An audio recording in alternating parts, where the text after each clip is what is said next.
All right, we on. Let's go.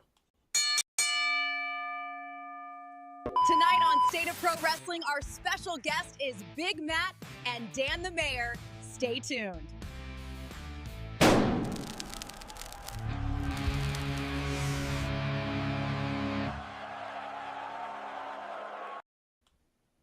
We back. Make sure you like, share, subscribe to the channel. Hit the notification bell for more content. Yeah, I see. I surprised somebody real quick. Yeah, you thought you. Yeah.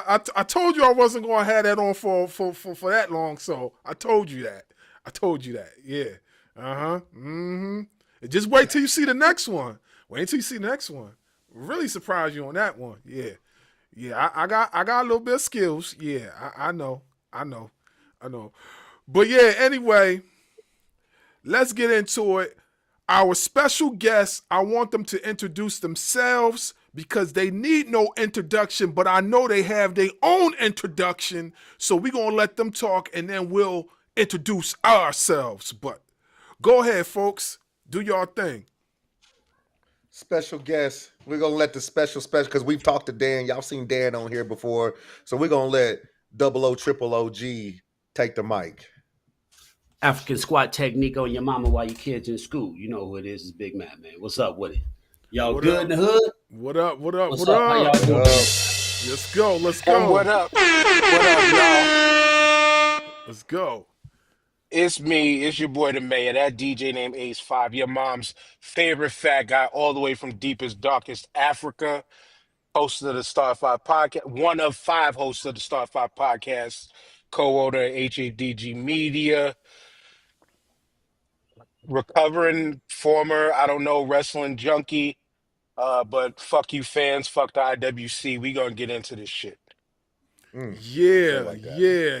yeah. Talk that And like I talk. told y'all, throw that you should have threw the parental advisory sticker on because this ain't gonna be for young ears unless your young ears are mature enough to take this in. Oh, nah, y'all could talk y'all talk.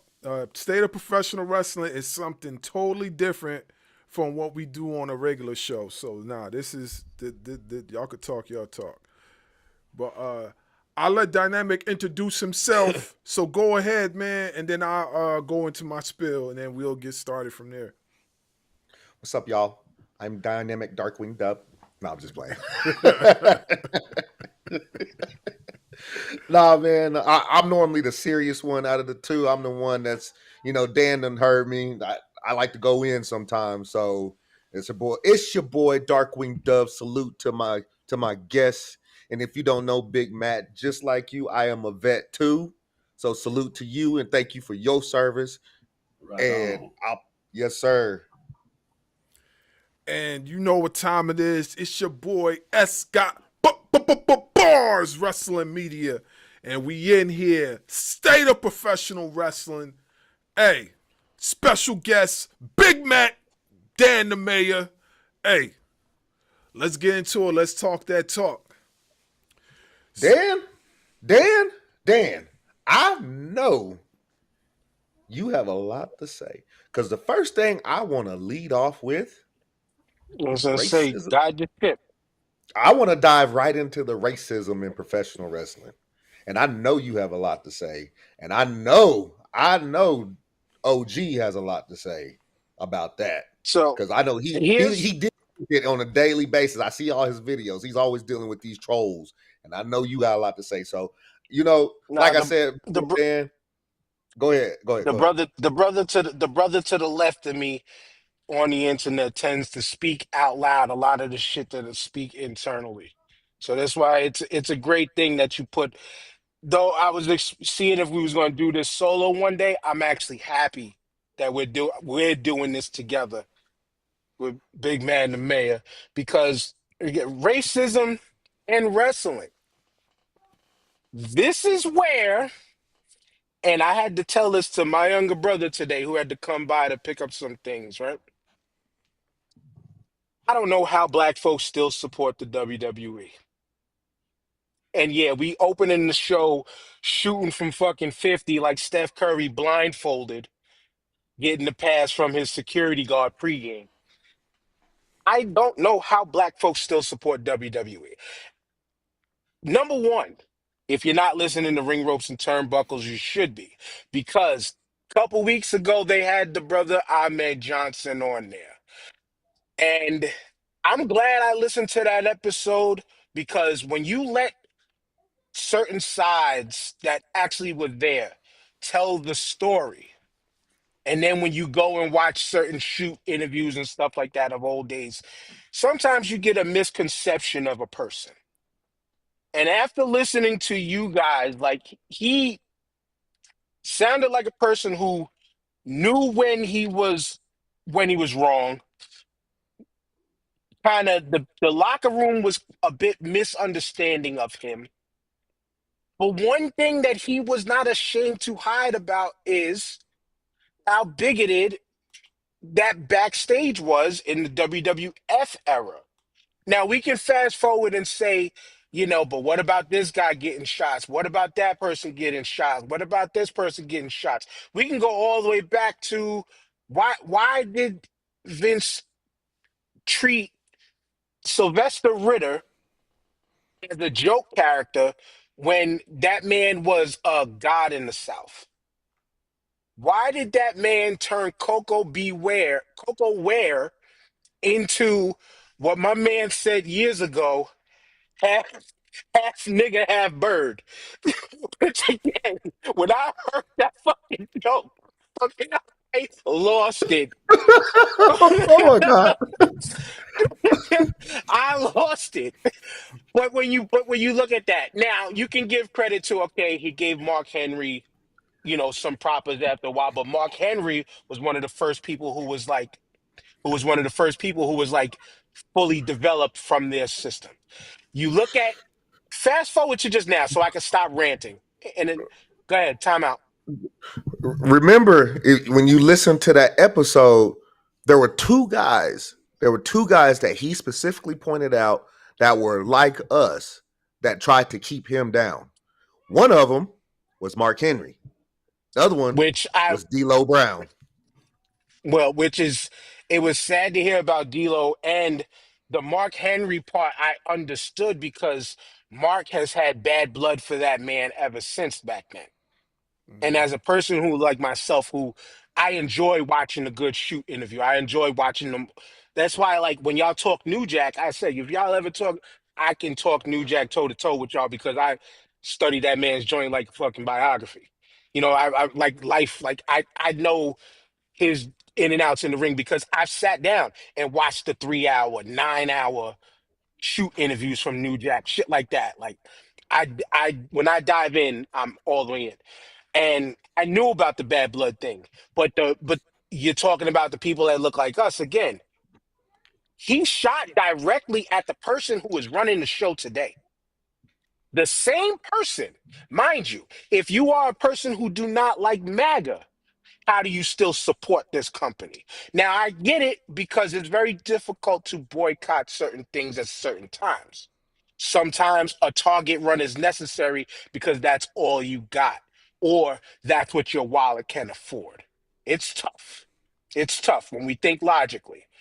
But WWE, which is a business of entertainment, because I'm gonna get to that real quick. I don't want to be forever in my opening statement because I want to actually converse amongst us, not just open. But anyway, Big Nose, Triple H, standing right side by side next to his mother-in-law, who is openly destroying the Department of Education in this country, which we already know. This country wants us dumb and stupid and just follow blind orders, right?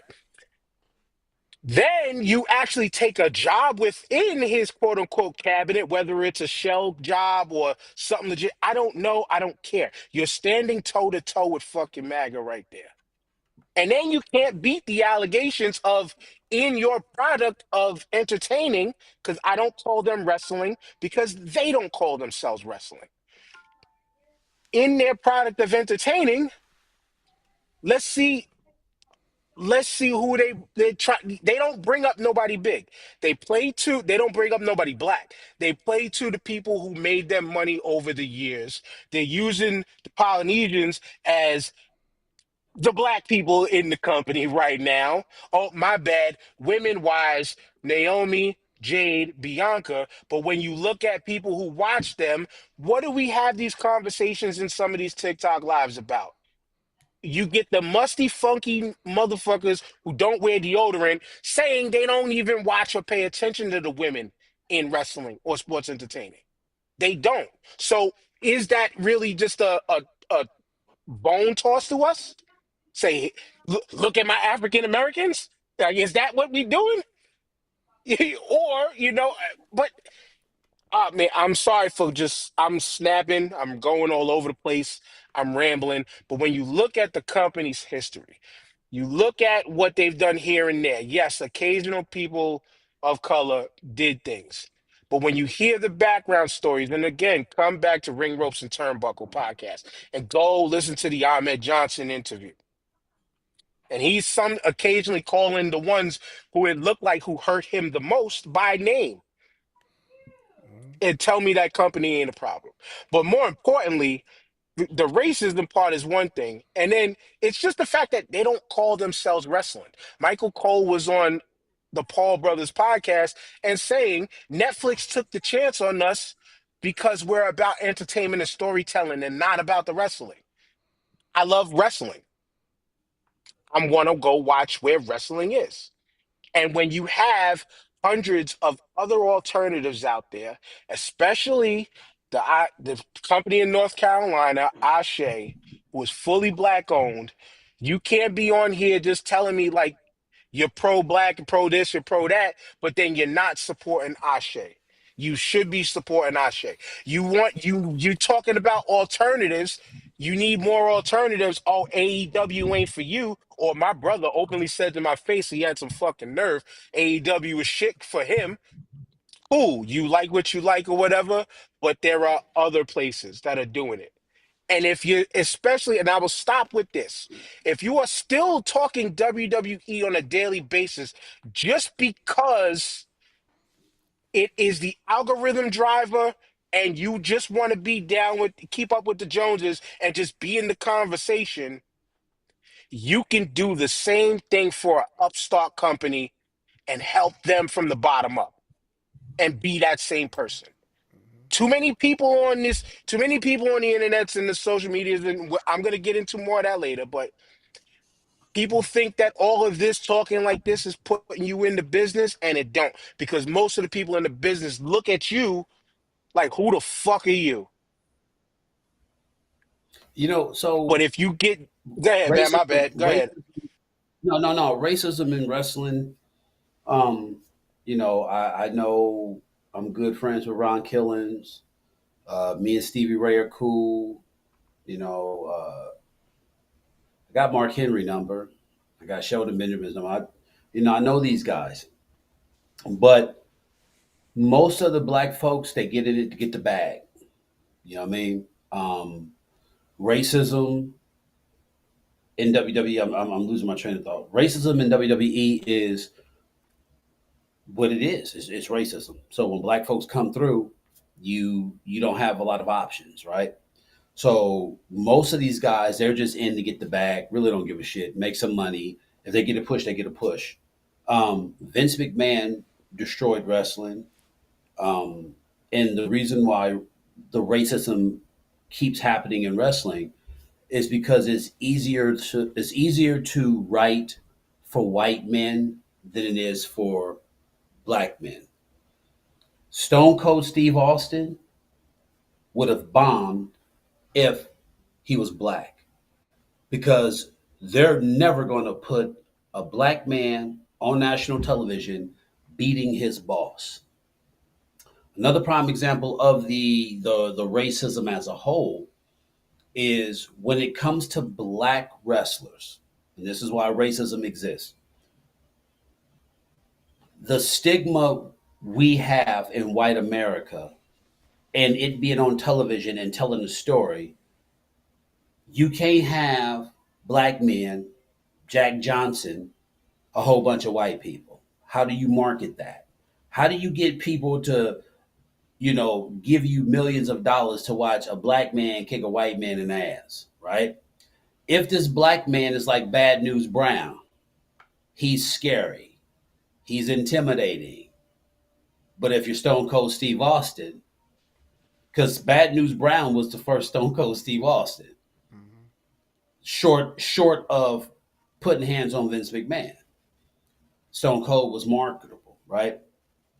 It's hard to write for black characters because if we display any type of swellness, we're angry.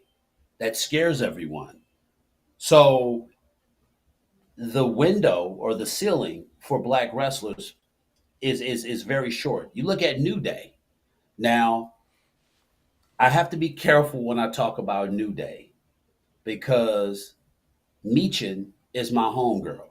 Like that's my friend. Mia Yim. That's my homegirl. We text all the time. Her sister is engaged to Big E. So I'm careful on how I talk about New Day because I don't know E or K personally, but I know Mia. So I don't want to disrespect. But the image of New Day, right? The shenanigans, I would say, right? The shit they were doing, they fucking ate it up. They were way over, right? Big E gets legitimately hurt. He's on the sideline. New Day is down to two guys. They're still fun loving, fun, blah, blah, blah. The moment they turn heel, they bomb. The moment the smiling, happy, safe black guy entertaining the crowd, the moment you go bad, the moment you're mad now, you don't even really hear from New Day no more. Like their New Day was always talking. So that right there proves the point that when you're a certain black guy like Nation of Domination, I'm surprised they allowed Nation of Domination to have that much of a run. But they did it so they can build the Rock up. You know what I'm saying? Because out of Nation and Domination, who's the one who fucking pushed forward? The Rock. And if you think about it, Farouk was already on his way out the door because he was old, or he did the APA thing, which was part-time-ish at best, and then Mark Henry. D'Lo Brown never really got past a certain point. So it's very limited because without throwing names out there, most of the black folks, I'm not going to say they're in it for the bag. I mean, that's the best case scenario. You're going to get paid. You have an opportunity to make some money, right? But you're living your dream of wanting to be a wrestler. And that's really a raw deal. Like you come as a black man, like I would never like, that's why Stevie Ray, he'll tell you up front. Stevie Ray said, I didn't go to the WWF when my brother left because I knew what they do to wrestlers that come there. There's now taking just pausing on racism, the fact that DDP came to the WWE and the best thing they had for him was to stalk the Undertaker's wife. This is DDP. You know what I'm saying? I mean, and the fact that they held Sting back. You talk about putting asses in seats. The Icon versus the Phenom. They passed on that because Sting was like, "You're not gonna fucking bury me." Just like when when WrestleMania was in Frisco and it was the first time that tension. Remember when DX went to the Coliseum where NWO was, blah, blah, blah, blah, you know, that all, and then all of a sudden they're cool. Like they mess it. Like, so WWE is known for burying its competitors, not treating black people good, limiting their ability, but not coming up with excuses because it's easily fixable. Not making excuses for WWE, but they don't know how to market and write for black people, which means they're not actively engaging finding writers and producers that are our complexion that can write compelling stories that could blend in with society. Like if I was a producer, Vince killed the business the moment he showed the magic. Bobby the Brain Heenan said it. He said the moment Vince McMahon showed the fans the magic, that was the end of wrestling. The moment, the mayor's a face, Big Matt's a heel. We are not to be seen together. Why are we seen together? If I see you at any given time, we need to engage one another, whatever, so we can sell the build up. Social media destroyed it.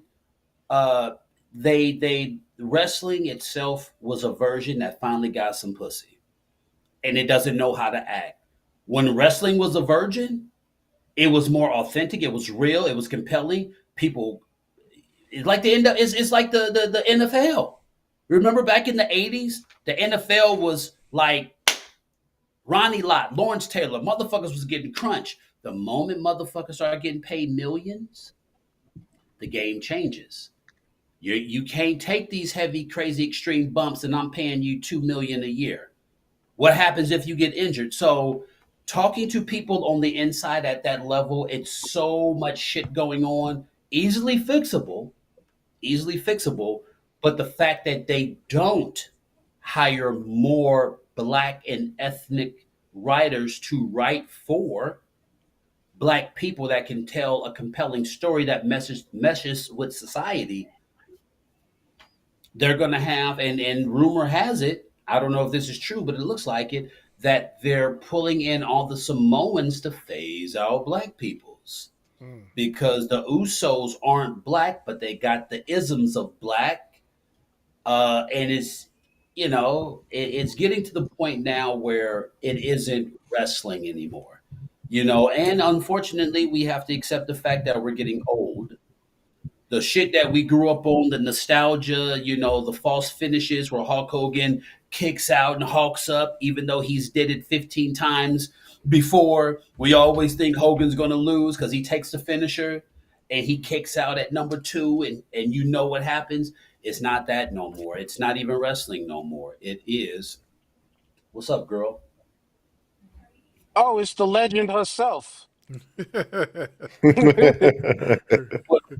Wrestling being racist and all and everything that's happened, like you said, it's not even wrestling no more. It's sports entertainment, and what we've come to know and love um, is gone. So anybody who's black that gets in, I can tell you, going from I want to entertain the fans, I want to work, I want to tell stories. That's second and third. Now I'm just trying to get this money. And once everybody's But about the money, you lose the hunger, like Brock Lesnar. Like I hate Brock Lesnar. Now, the Brock Lesnar that came when he was in his 20s, he worked, he sailed, he can wrestle. This new Brock Lesnar, he's all about the bag. All he wants to do is do this 5-6 move set, F5 you, then leave. It's like it's about the money now. So is racism in wrestling? Absolutely. But at this point, it's about the money. And it's almost looking as if a lot of people our complexion knows this. They're fully aware of it, and they're still making the conscious decision to uh, involve themselves. It's like the dope game. Like you're gonna get robbed. The task gonna hit. You're gonna go to jail. Hey man, I'm trying to make this money.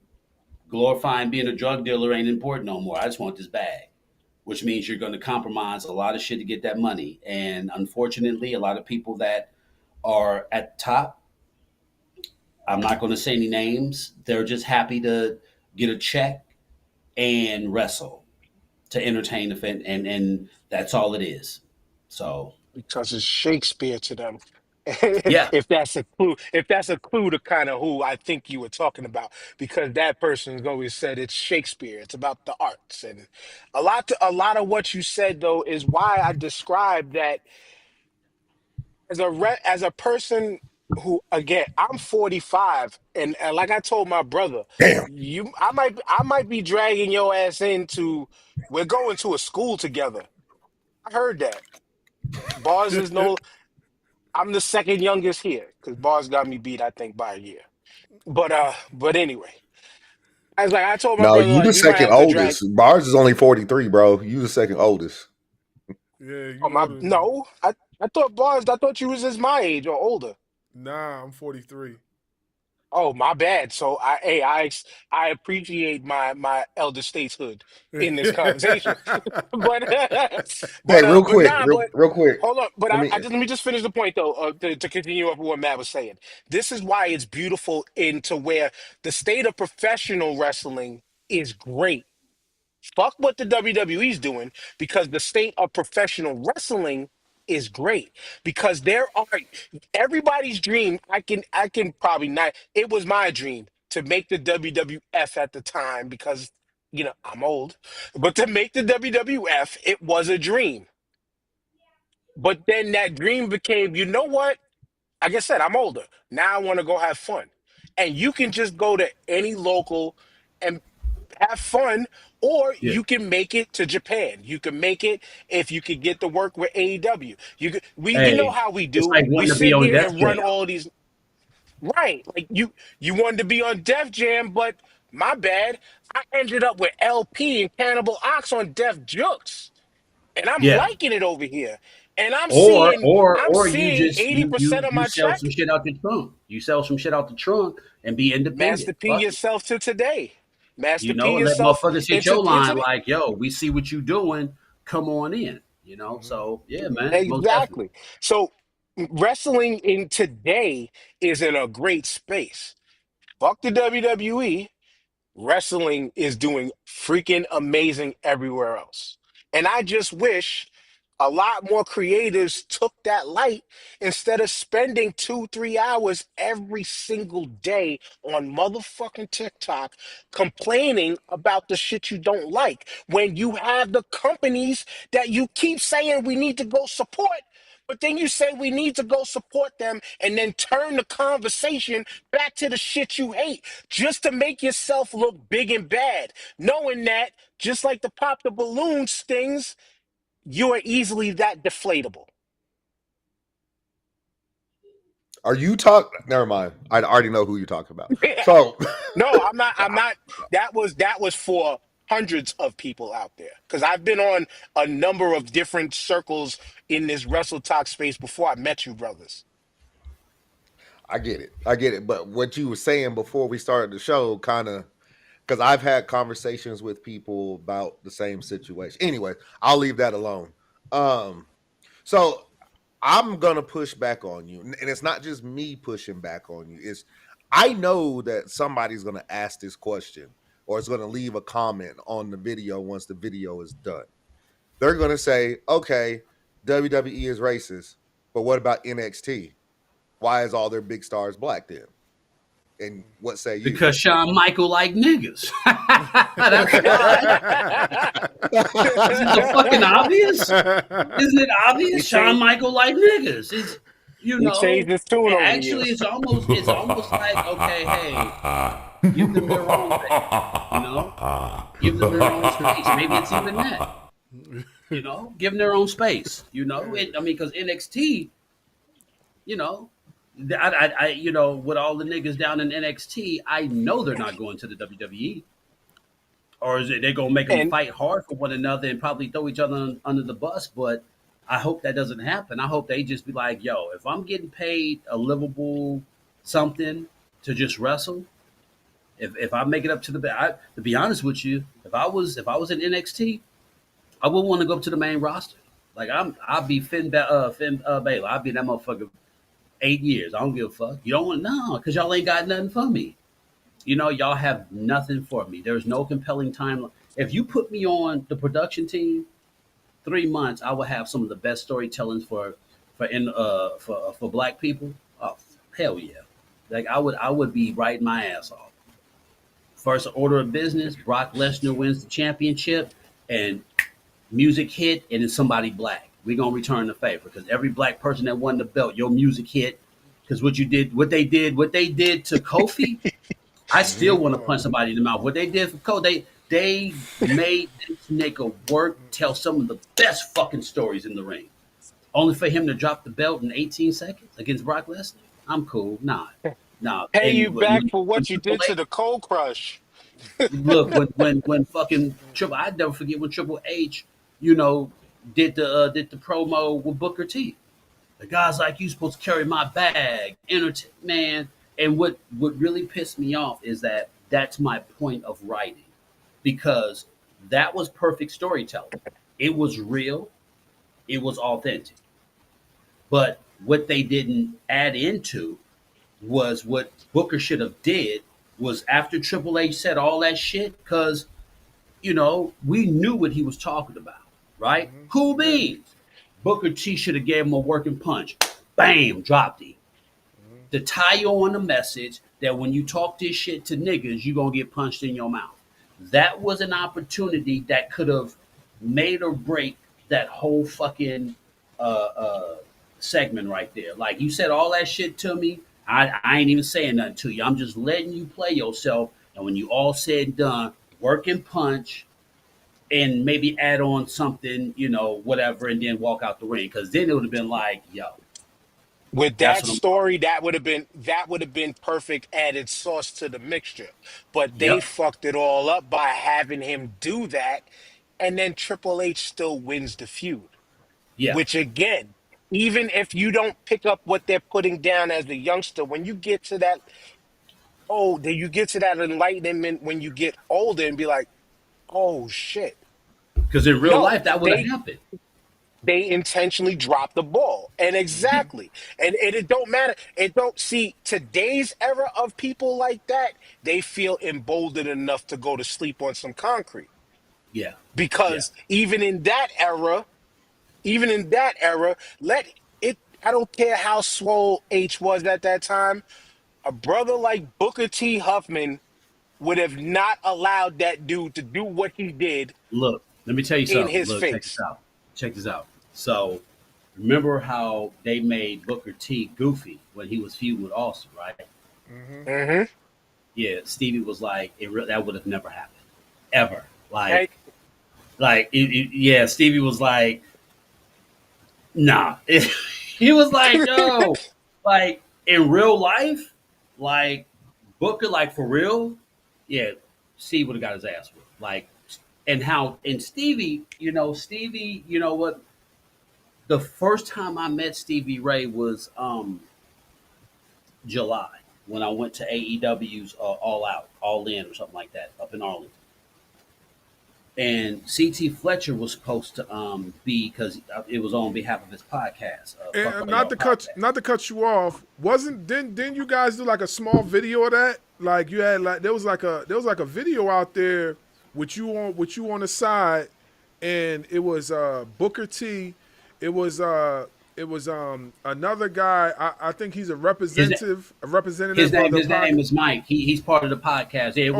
It was Stevie Ray Mm-hmm. interviewing one of the guys from AEW and Mike, and I Mm-hmm. was off camera doing some shit, and Mm-hmm. Stevie was like, "See that sucker right there? That sucker right Yeah, there." yeah, yeah, And yeah, the yeah, camera, yeah, yeah. I'm like, but that's the thing. When I met him, the first thing I said was like, I got my phone. I was like, "We coming for the gold, sucker." Hulk Hogan, we coming for you, nigga. And I turned the phone around and Stevie like this.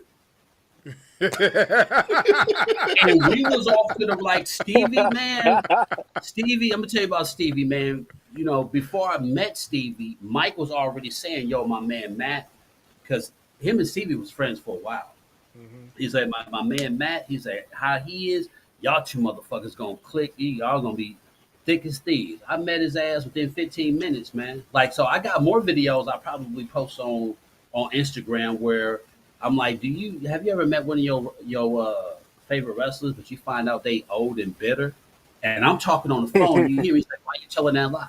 Immediately he gets into promo mode. "Why you telling that lie? I'm not a lie." Like he said, "Why you lying?" Like, "I'm happy. Get the camera on me." He said, "I'm happy until suckers get into my space, and I don't mean time before Facebook." And I was like, and my partner was like, "But Tom's," no, he said, he could be like Tom. I was like, "Well, he's white. He's black." Tom was like, said something like that. But how we mesh and cut promos and talk shit, I got interviewing Sting and shit. Like, I was talking to Sting. Stevie Ray's a good dude, but that motherfucker big. The Stevie Ray about like 6'5". Like, he a big dude. Like, and Why do too, right? Booker's smaller than him. But yeah, he a big dude. He'll fuck you up still. Like, you see Stevie Ray, and here's something about Stevie Ray. Everybody was up there. Like, so it was a convention. So before the main event the next day, you had Big Show, you had Rob Van Dam, you had Ric Flair, Sting, Mark Henry. Everybody he walked up to, they said, "Oh shit, Stevie, don't beat me up, Stevie." Like it was just, come on, Stevie, what you? It's like Debo coming. Yeah, yeah, How'd you train? How'd you train? yeah, he a good dude, man. You know who's really cool though, because we from the same soil, kinda ish. Is Hobbs from AEW? Yeah, he seems That's the real like a homie. real solid dude. Now I'm gonna tell you something. Now this gonna fuck y'all head up though. So you see how big he is on television, right? Was he like 5'10"? Yeah, no, like his build, right? Yeah. I'm a little bit bigger than him. Yeah. Okay. He saw me and was like, "Why you sizing me up, partner?" I'm like, then we start rapping on we start rapping on our Bay lingo, you feel me? Like woo woo. And we chopped it up, but he was doing it moving. But me and him, we're pretty much the same size. And he was like, niggas, you look like a motherfucking monster on television. Cause he was looking at me, he was like, nigga, we damn near the same. I was like, Doom 2.0 in this bitch. He was like, man, let me get the fuck on out of here. He was like, all right, holla. Man, you was saying, man, me and Hobbs tagged, man, look.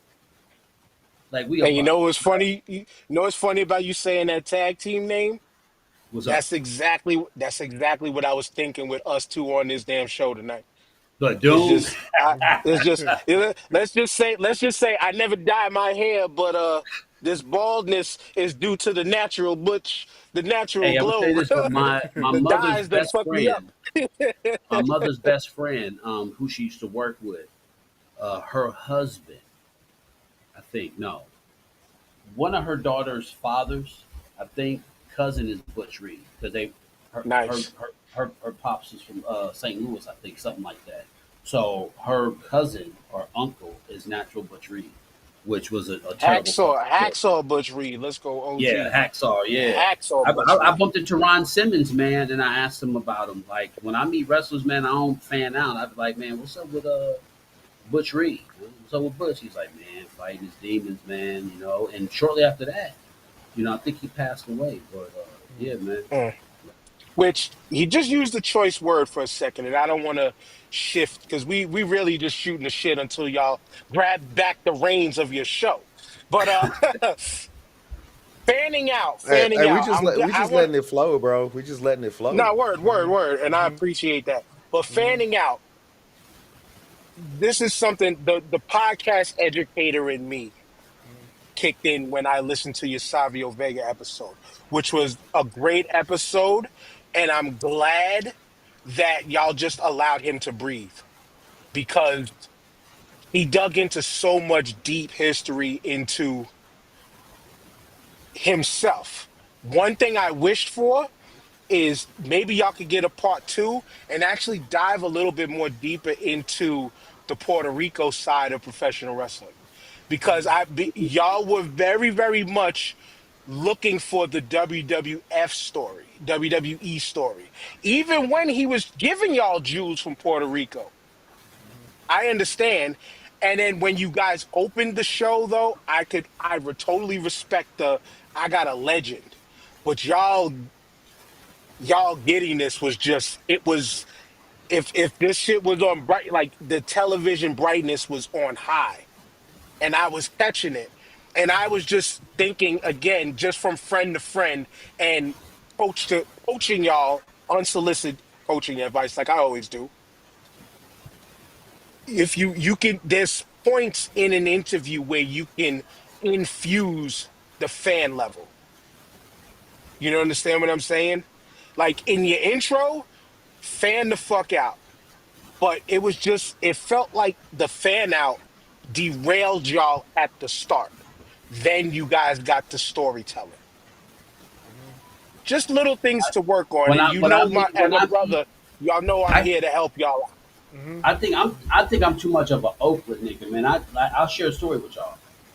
Check this out. Look, so Oakland, California, Lake Mary, Grand and Staten Avenue, or Grand and Staten, right? I'm smoking a blunt. I see a nigga walking down the street. And I'm looking at this dude because I was a slop corner loser. I wasn't even doing shit. So I knew if you was from around here, if I see you before, whatever. I ain't never seen this nigga smoking. And I see this nigga nose. I was like, this nigga nose look familiar as he's walking up, smoking. And I look. And I was like, nigga, you high top. And he looked. He was like, most people say OG Bobby Johnson. I said, nah, I'm old. Nigga, you high top. It was Glenn Plummer. This is when he had did Speed 2 or Speed 1 or 2, but he had dreads, right? He had on the joint, you know what I'm saying? And you know what I'm saying? I'm like, what you doing around here? He's like, my sister owned a shop on like maybe like half a mile down the road, whatever, you know what I'm saying? We sat up and just shot the shit, man, smoking weed, chopping it up like he a regular ass nigga. Wouldn't you, woo woo. But he hates when people walk up and be like, what is that? If I can use it's like you, I remember you from that one movie. Because he was like, what movie you remember? What movie? And I don't know how to, he hate that. Like, if you go, I remember sure he wants you to say what movie. I said, that's High Top. I said, that's your ass High Top. He was like, yeah, in LA, you know what I'm saying? They never let it up. But yeah, when I meet people, man, like I'm just too real for that shit. I'm one of you. Like, the difference between anybody that's rapping, acting, wrestling, my whole thing is I don't treat you special just because you capitalize on an opportunity and you had the confidence to go for your goal. You ain't no different than me. That's why most people aren't where they're at right now because they didn't get that opportunity, or sometimes, you know, motherfuckers just not confident. There's a lot of factors. It ain't because you ain't got the skills or whatever. It's just like some people, you know, they have an opportunity and they believe in themselves to go for their goals. You know what I'm saying? But at the end of the day, like you're no different than me. So when I step to you, you know what I'm saying? Now, you know who's a fucking dick though? You know who I don't fucking like?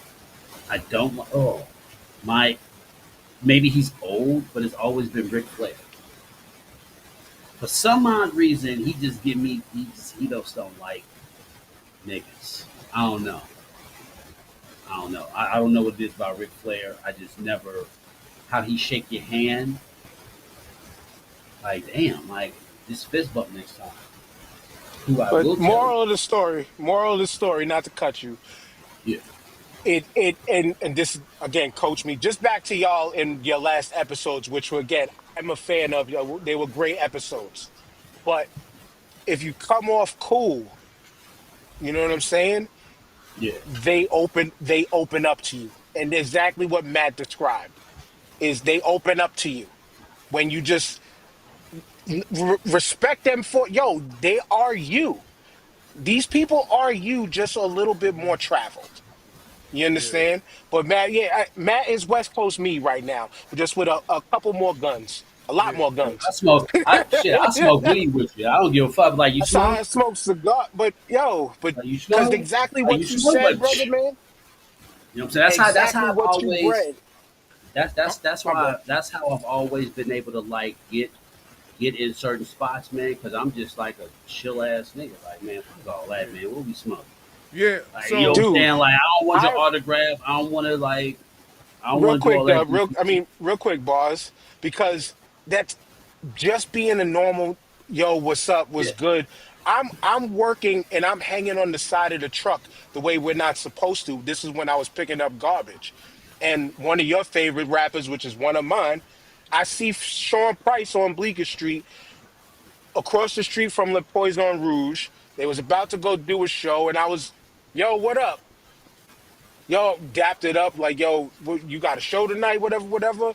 He's like, yeah, yeah, we right across. All right, yo, peace, have a good show, peace out, like, and just keep it fucking moving. I'm cool. I'm cool with Bernadette too. That's funny. Like, you know what I'm saying? His Yeah, wife. I'm it's cool. I'm cool with Bern. yeah, She let me use a couple of his. She let me use his hook. Like, I was able to recreate the hook for one of my songs, and actually two hooks I was able to use. And she said, "Let me hear the song." So I let her hear the song, and she said, "You got a thumbs up." On it. But, Yeah, I feel you. That's dope. That's All dope. right, so But my bad, boss. yeah, so I want to give a little bit of pushback because a little bit of pushback, just a teeny weeny bit. All right, so and me and Dub talked about this a lot too. What We is with your man actually, and these teeny weenies today? What is up with the teeny weenies today, yo? oh man, all right, Hey, yo. so all right, so pause. Let me I'm gonna break down. So me and Dub talked about this, exactly what you're saying. And here's the thing: what we were doing, and a lot of the wrestlers that you've seen us do this with can attest to this. We weren't marking out just because we were fans. Our mark out was more like a sign of respect. You know what I'm saying? Because honestly, I can read that. Yeah, yeah, I can read that. because honestly, Savio told us a lot of stuff before we even got on camera, and he was like breaking down some stuff to us too. And he was like super appreciative of how we conducted everything. You know what I'm saying? Like this is like not for nothing. I feel like if we were those type of folks, I feel like we wouldn't even be able to get these Yeah. interviews. You understand what I'm saying? Yeah, And yeah, like and just like homie Big Matt, right? We have these people's contact like real Which is contact, fire. real Which is contacts. fire. And I just recently talked to Ahmed. You know what I'm saying? Like I'm trying to see if he could come back on the show because I know he got a lot more to talk about. You know, and Which again, bars. No need for the pushback, brother, yeah, because I was yeah, just giving just yeah, little juice to add on to, yeah. because like, and we could talk more about it off air too. But like how when I talked to Dub, remember our brief conversation, Dub, and I was just like, yo. Your interviews will come off a little bit better if you change this one aspect of your game. Right. Yeah, because I was looking And what down at the happened, paper Dub? at all my questions. Looking You down at the gotta. Hey, paper I be and scared. it Hey, also look, sounding like I'll you're be scared reading as your fuck. I'll be like, questions. hold on for a minute. Number five. Yeah. But But you're no, laughing, but that's but Matt, exactly what I was doing. Yeah, you know what I'm right. saying? Yeah, But fuck Matt, it. Like, I hey, got like you. I I understand. got you. Like, so hey, this motherfuckers is ain't. Hey, again look, this look, motherfuckers ain't Dan Rathers or Barbara Walters in this motherfucking shit. We need to no pull up big the basics facts. and shit. Be reading. Like, But hold on. I'm giving these brothers the jewels from close to 12 years of podcasting, Right. close Yeah, to yeah. 12 years of hosting shows, hosting panels and things like that, live discussions and things. So it's just things that it's like that I seen that, hey, like you said before, brother, opportunity. These Yeah. brothers are possibly getting opportunities that I may never get, or I just probably didn't push to get in the 12-year pursuit of this podcasting thing that I've been in. But if I can see some shit that I know that can help them get better, that's all I'm ever doing. Is I'm just and Hey, it's for my peoples. It's for my peoples. So it's like because bars see me conduct a panel discussion with three people sitting watching and rotating. And what did I do with that motherfucker? Nah, you had everything on lock. You made sure. All right, so I'm going to give you your flowers because there's a lot of things in there that I want to learn. You know what I'm saying? In the process of doing something like that one day, right? You had the green screen right here. You had the panel set up right there. You did like 5 or 6 tasks and made them look like one. You was conducting the interviews. You was making sure people was listening in.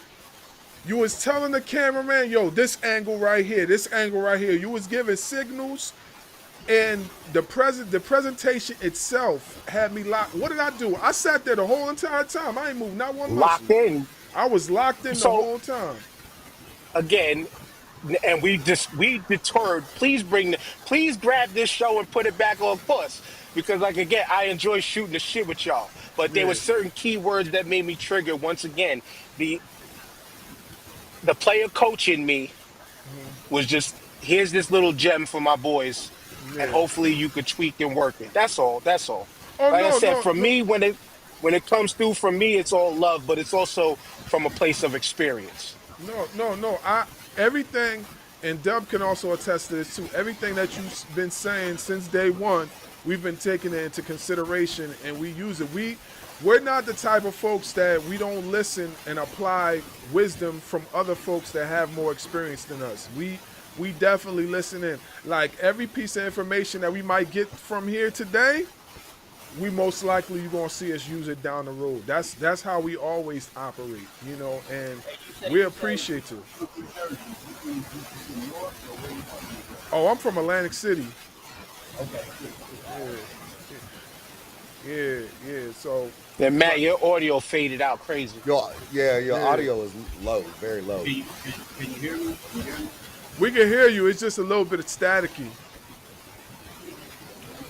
Hey, and then just so ever since that day about you told me about having my questions prepared or whatever instead of looking down, I haven't picked up a beat ever since. And I could tell, Dub, because it comes off. It comes off in the way you present. And like you do a lot of, you said, so back to what you just said, and you're picking up and asking and throwing questions and segueing off of trigger words, key words in the conversation. Good shit. I want to, let's bring this back in just a little bit, just a little bit. I want to ask Big Matt, What's up? how in the hell do you stay so calm dealing with these trolls that come to your page on a daily? Because you the most calmest dude I've ever seen dealing with trolls. Oh man, it's trial and error. I mean, Turn there's a your lot mic. of shit that I don't record. There's a lot of shit I don't record, and most of it, the trick is multiple takes. Oh, hold on 1 second. Like, if you could fix the mic real, because it sounds like you're fading.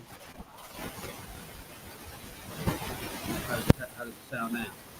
You sound a little bit better, but if you could be a little bit louder, because What it, about cause now? Is it better? Is it better? yeah. That's better. That's What do better. you Okay. set up with? What are you using?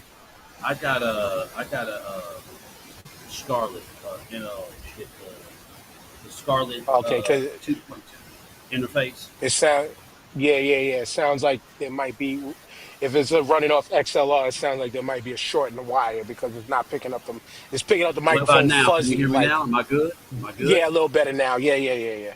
I bet. Okay. No, it's multiple takes, man. I do multiple takes, and by the time the final product come out, a nigga done already let off all that steam, and you get like the final what's the name? Because normally what I do, depending on what you say, I'll find you up on Facebook, or I'll use my army technique, and I'll find your phone number and I'll call you. Be like, yo, check this out. Like there was a dude yesterday, the video on Instagram that went viral where Jean Grey was like, if ICE isn't racist, how come they're not arresting or deporting white people? White people immediately came unglued. But the fact of the matter is there's 790,000 illegal Europeans in this country. It was a trick question. We was going to see if people were going to be honest and say what the real answer was. But some dude was like, your low IQ daughter is blah, blah, blah, blah, blah. Then Snapchat, boom, dropped the video. Like, look, bro, like this is what could happen to me.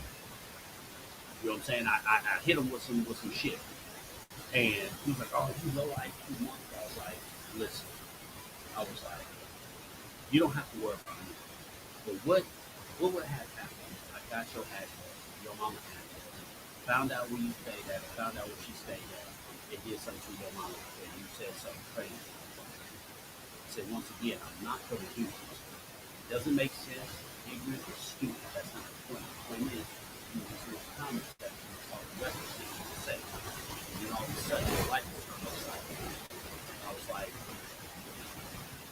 pay attention to you. All that being said, let me ask you a question. What did I say to you?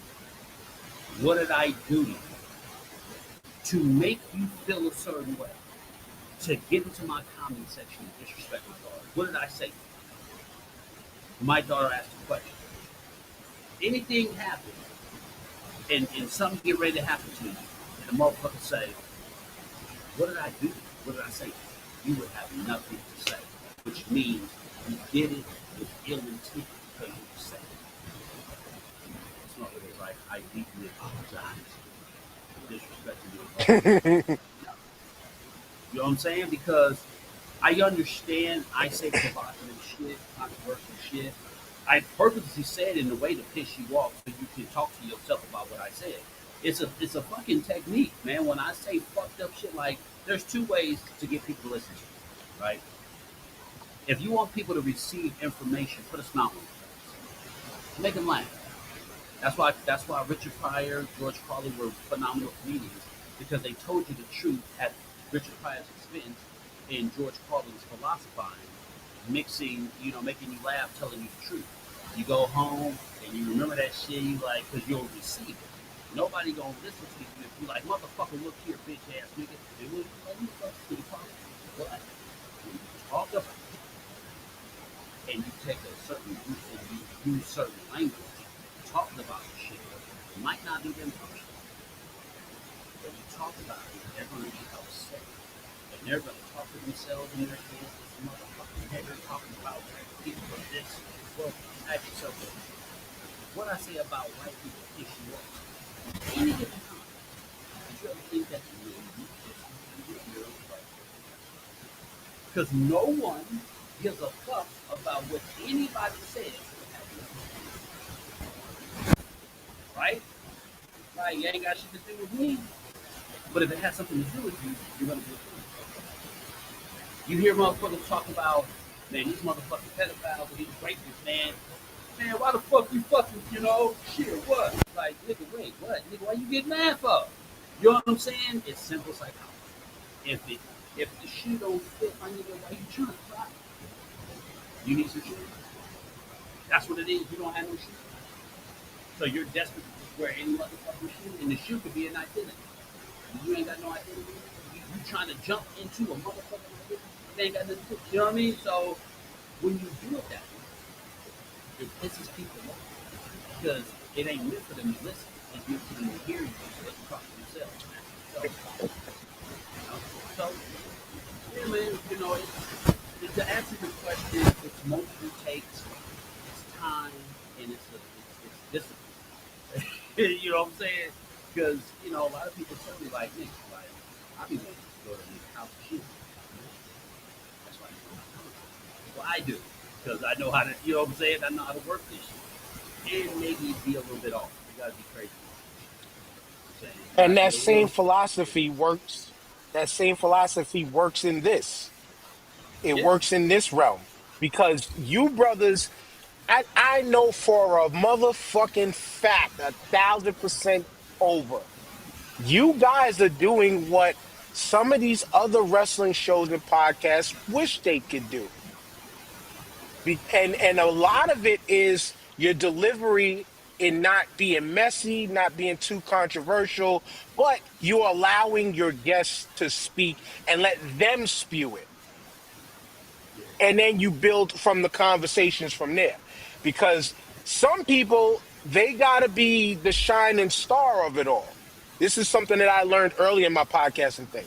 I never tried to be the focus, though I was the person who did everything. I never tried to be the focus because everybody a part of my show, it was their show technically also. But you have other shows where that person is always trying to be the head, the top person. You gotta see me, and then their messiness gets in the way of, yeah, nah, you know what? I'll decline on that interview. Nah, you know what? I don't want to associate with you guys and things like that. With a lot of what Matt was saying and just having just a good approach to what you do. You know what I'm saying? Like, I salute Matt for the one time where, because it reminded me of how I used to be on Facebook. Because I used to be Mr. If this is that serious, I'm ready to give you my address. And he had the incident with the dude who said, "Yo, you're only a town over in Texas. We'll meet right here. Matter of fact, I'm waiting for you right here." And what it dude didn't do nothing, right? Because a lot of them people just be hot air sometimes. But when you're a person who knows how to stand on theirs, the respect comes with it. The respect and people identify. Like how I just broke that scenario down because again, we've been following each other for a minute. This is the longest we've been on something together, but I know we've been following each other for a minute. And I see the brothers' moves and that's why I'd be like, yo, if I was close, yo, if you need somebody, like I'm right there. Cause I'm about mine just like he is. And if you're of my people, if you're in my circle, I am just as much an attack dog as I am for my family, for my friends. I even told My my my wife therapist the my other wife day. my wife, she helps me out too. My wife, she tells like a lot of this shit, man. My wife, you know what I'm saying, like she really like helping me out too. She'll be like I'll say some shit like my wife be in her own world. Like, but when I record, she be listening. And some of the shit, bro, some of this, like on Instagram, some of the shit I say, my wife be like, babe, like I did one on Kim Kardashian, right? How she failed the bars because of some sight, some shit. I flamed her.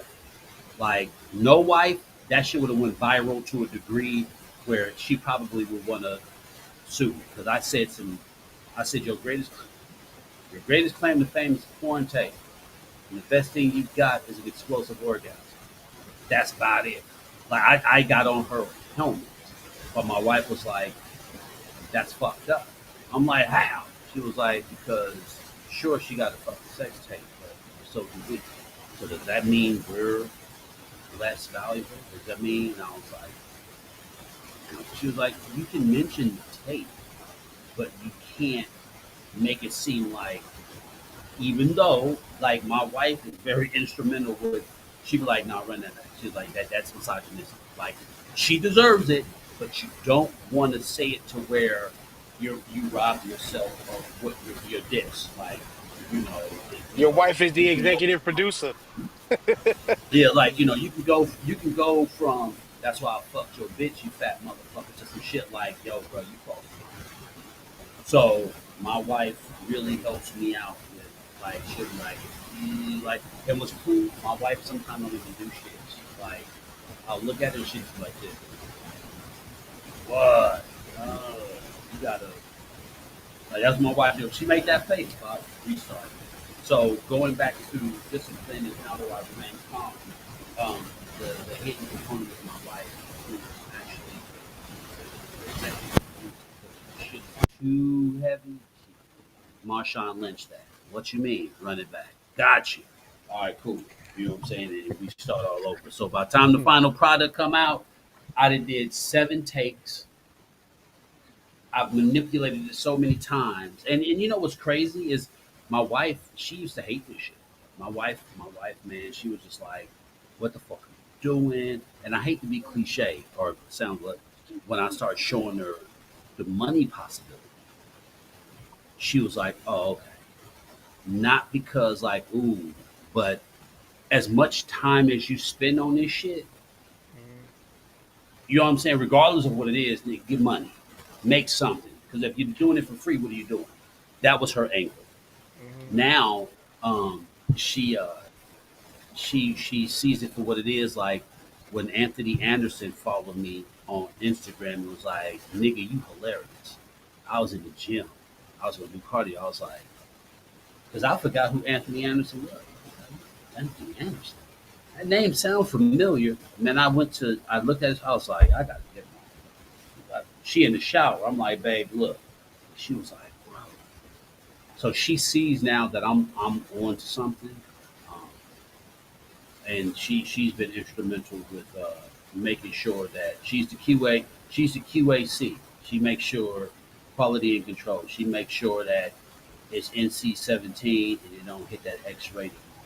You know what I mean? So yeah, She's she the takes care. executive producer. Yeah, man, she puffy on this bitch. She puffy. She over there minus the baby oil and shit. You feel me? I was about to say you talking about the good part, right? The good part, Yeah, right? we talking about the music. Take that, take that. Yeah, Thought I yeah. No, told I you ain't that gonna we take won't that. stop. Redo that. Redo that. Redo that. Redo that. That's Word, crazy. word, Redo word, that. word. Redo that. Okay. Start Thought that I shit told you over. that You know we what I'm won't saying? stop. Yeah, yeah. She take care of me, man. Because sometimes I fly off the handle, man.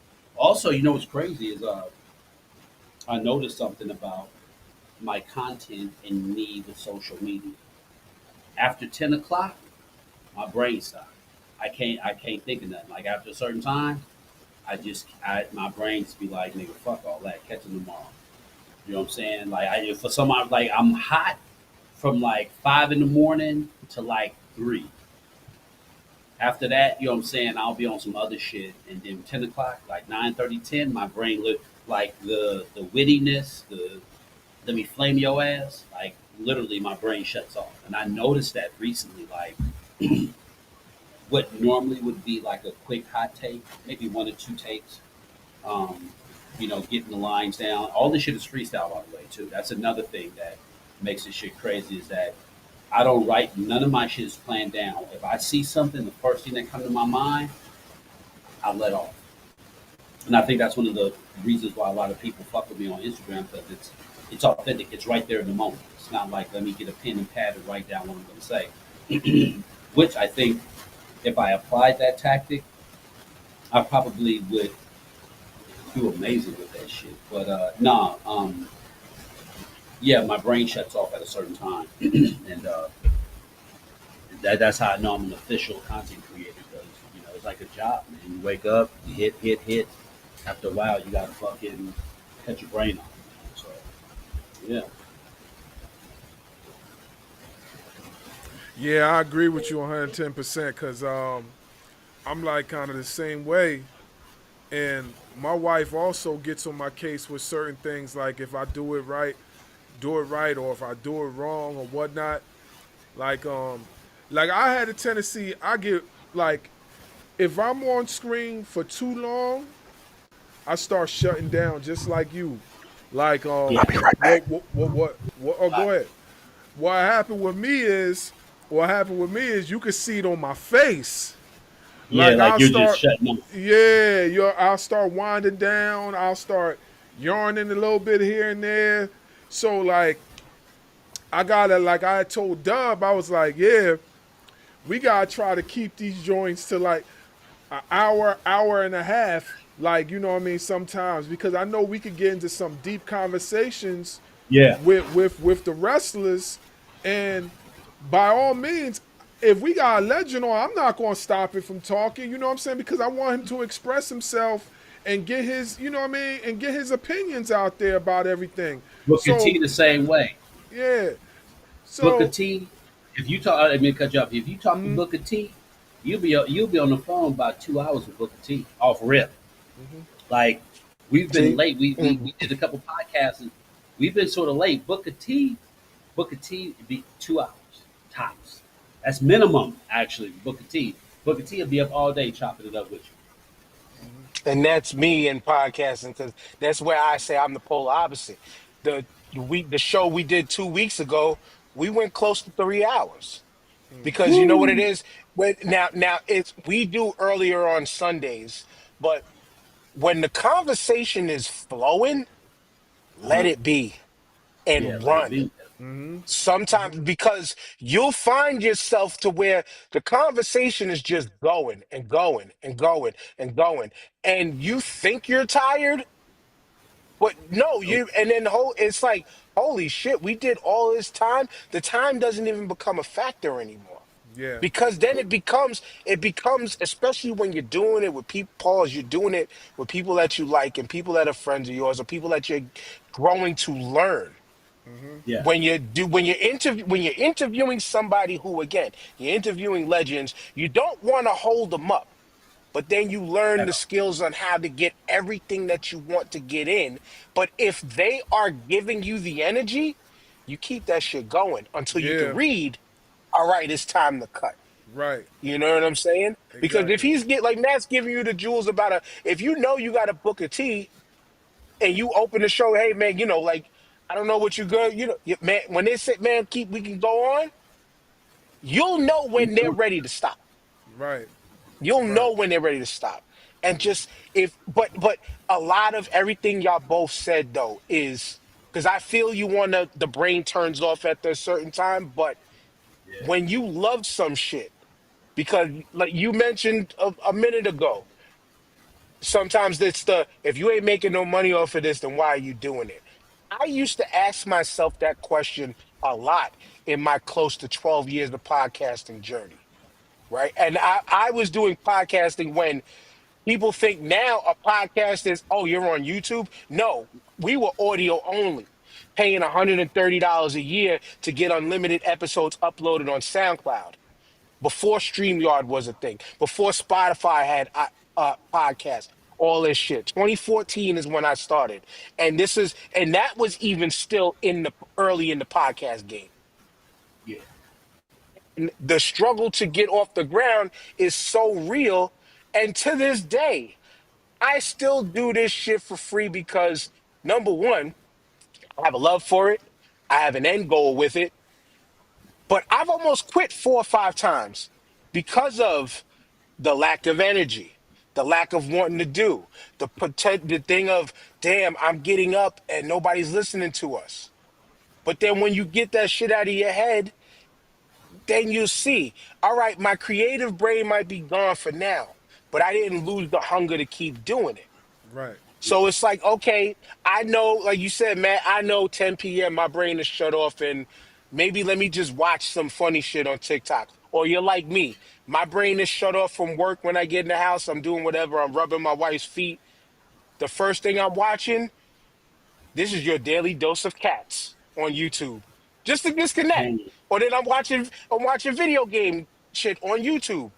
But then when I'm back up in the morning, my brain is constantly running on, okay, what's the political news that I could take to the podcast next week? What happened in Yeah. sports, which, by the way, Dub, I Fishing mean, for Bars, content. so, salute to you and your Cowboys on the comeback win today. You beat my Eagles. Good shit for one game. I could give it up. But but my brain is on like, okay, what's the NFL doing? What's the NBA doing? All right, time to turn it off again. This is your daily dose of cats.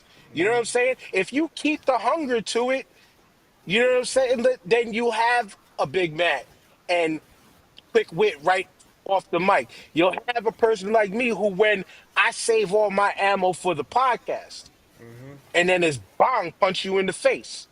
Then you got brothers like y'all where you guys are throwing out a lot of shit, but you're throwing it out at a pace that is not getting you tired. Find your groove, find your form, and run. Yeah, I agree 110% with you, man. Like I said, man, it's just, we just got a desire to win, man. Like we don't want to, we're not trying to like give people no like rinky dink type of content. Like Yeah. we really want to show folks like, yo, we about this life. You know what I'm saying? And me and Dub talk all the time, and we let these folks know, like, listen, man, we doing this for real. Like, if we gonna do this, we gonna do this for real. This is not a game. And It's gonna be your job. It's gonna be yeah, your job. exactly. And like I told Dub, like, yo, man, we want to be the type of guys that can get into the spaces and really talk to folks. Like, we don't want to be those type of people that we wish we could get into those spaces. You know what I'm saying? How can we get into those spaces? No, we want to be the guys that's going to get into the spaces. That's what we want. Which on that note there, two things. If you keep that same energy, and remember this, please, because I used to say this on all my creator panel summits. Yeah. It's not competition. There are millions and millions of podcasts out there in the world. Once you find your voice, once you get your lane, the next person isn't competition because as long as you remain you, people are going to see you, and that's how you're going to win. Mhm. It's not, I got to get past this person. I got to step on this person's neck. I got to Mhm. do better than these people. No, be yourself. Mhm. Be yourself. And then the other point off of that is I hope y'all do get into the rooms because too much of the IWC thinks I'm getting on a TikTok and making a TikTok. I'm big shit number one in the WrestleTalk community. You are not in the business. You are just doing your own version of commentary. You are not in the wrestling business. Mhm. Something that fans need to fucking remember when we're talking about and bringing it back on home to the state of professional wrestling.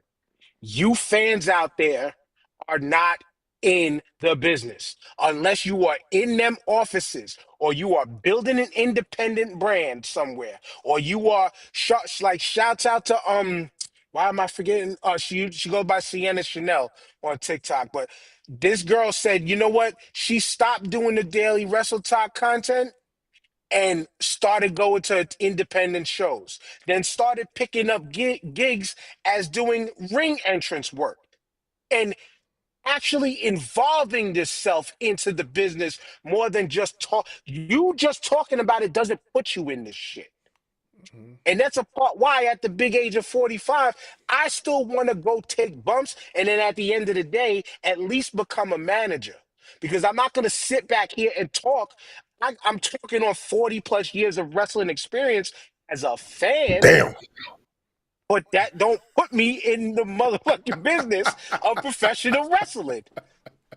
You know what I'm saying? Like, and Yeah. ultimately, come on, hit Yeah. that Ron Simmons damn better than that next time. See, But Damn. but real talk, like just because you talk about it don't mean you're in it. Right. Right. These fans need to cut that shit. Yeah. Yeah. And, you know, the one thing that we have going on is that the stuff that we're doing, some of these promotions are recognizing what we're doing. Like Mhm. we've had Ashe retweet and repost our stuff from TikTok and on Instagram. You know, we have Dominant Championship Wrestling that wants to work exclusively with us, talking about their shows. So we are doing our own thing, and we're still getting involved within the business one way or another because they're reaching out to us now Mhm. just because we're being us. Mhm. And that's exactly what I just said. Because if you be you, and especially like I said before, if we can start breaking ourselves away from, even if you're a person who shits on AEW, which I'm never gonna do because they gave me the field back. But if you are a person who whatever, but like you focus your energy in helping a little upstart, just for lack of a better terms, promote them, get them off the ground, then number one, your dream of being a part of said business can go from there. And number two, you're helping shed light on somebody smaller that can use it instead of wasting your energy on the hey, everybody else is down with this shit, so I gotta be down with it too. It's just like how we was talking pre-show about rap stuff. I was a Def Jookie. I was a underground company flow arsonist, beat nuts, like early Wu-Tang, like that was my vibe because Mhm. I didn't need to move with what was going on the radio. I didn't Mhm. need to be if you think I'm jiggy it or fab and all. That wasn't my style. And as you can tell with even my TikTok presence, like yeah, I'm still sitting on like 2,700 people, but I would rather have 2,000 of that 2,700 be somebody that it could be like, yo, I'm coming to your city. What's good? Let's Mhm. kick it. You know what I'm saying? Mhm. That's like we're doing this. If y'all are in New York City, yo, Dan, I'm out here. All right, I'll let you know if I can get free time, but thanks for letting me know. And I try to get there. You know what I'm saying?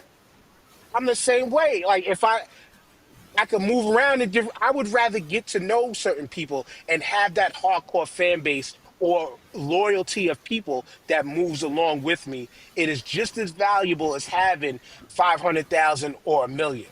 Right. And thinking about it on this creative space is think of the Master P's. He wasn't radio. He was big in the South, but he wasn't radio. And the irony of me bringing this up, he made it big time and really got his start in Matt's old town. You know what I'm saying? But he got it out the mud himself, and you reaped the rewards more than just going to somebody major that could have made you pop. So y'all helping the smaller Take companies is take the such small a nipple large thing. You know what pass. I'm saying? All right, so I got a question for y'all. Right, I got a question. Did you guys watch Full Gear? What I missed the it because most I recent was at work. AEW? Yeah. No, I saw bits and pieces of it. My Okay. homie, my homie who's part of CT Flesh's podcast, he's the co-owner of it. He was out in Jersey.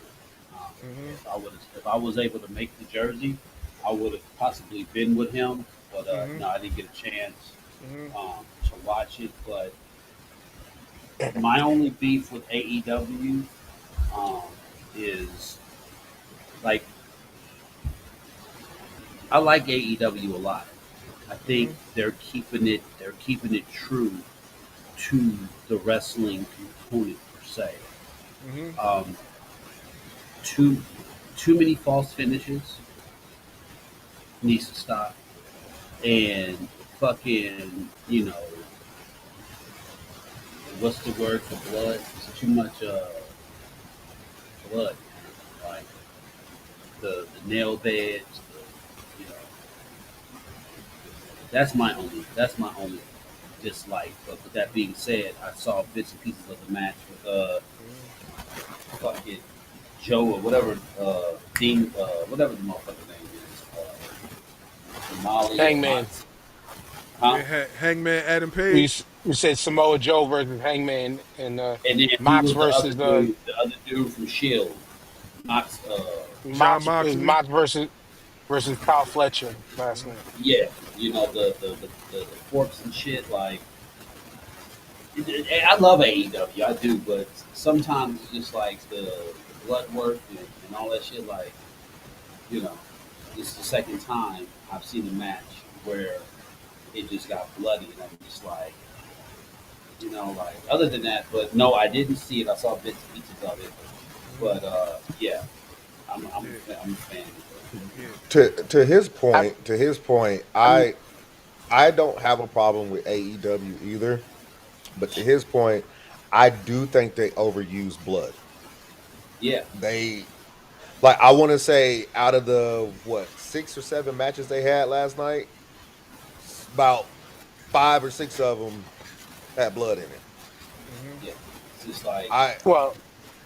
The point of it, though, because I missed it, I can honestly say I missed it. I seen a lot of the highlights. I seen a lot of things. But you're talking to a person who loved deathmatch wrestling from Japan back in the day, and when done right, which AEW usually does, it ain't for everybody. But usually the blood is done within story reasoning. And you have to tie it to what those stories are. Now, when it happens too many times in the night, that's when it becomes all right, nigga, enough. Because yes, it's being when it's being overused, it's a problem.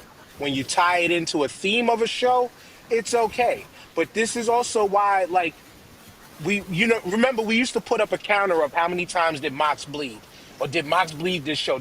But then you would see certain shows where Mox intentionally wouldn't bleed, but somebody else did because the spot was more important for that story.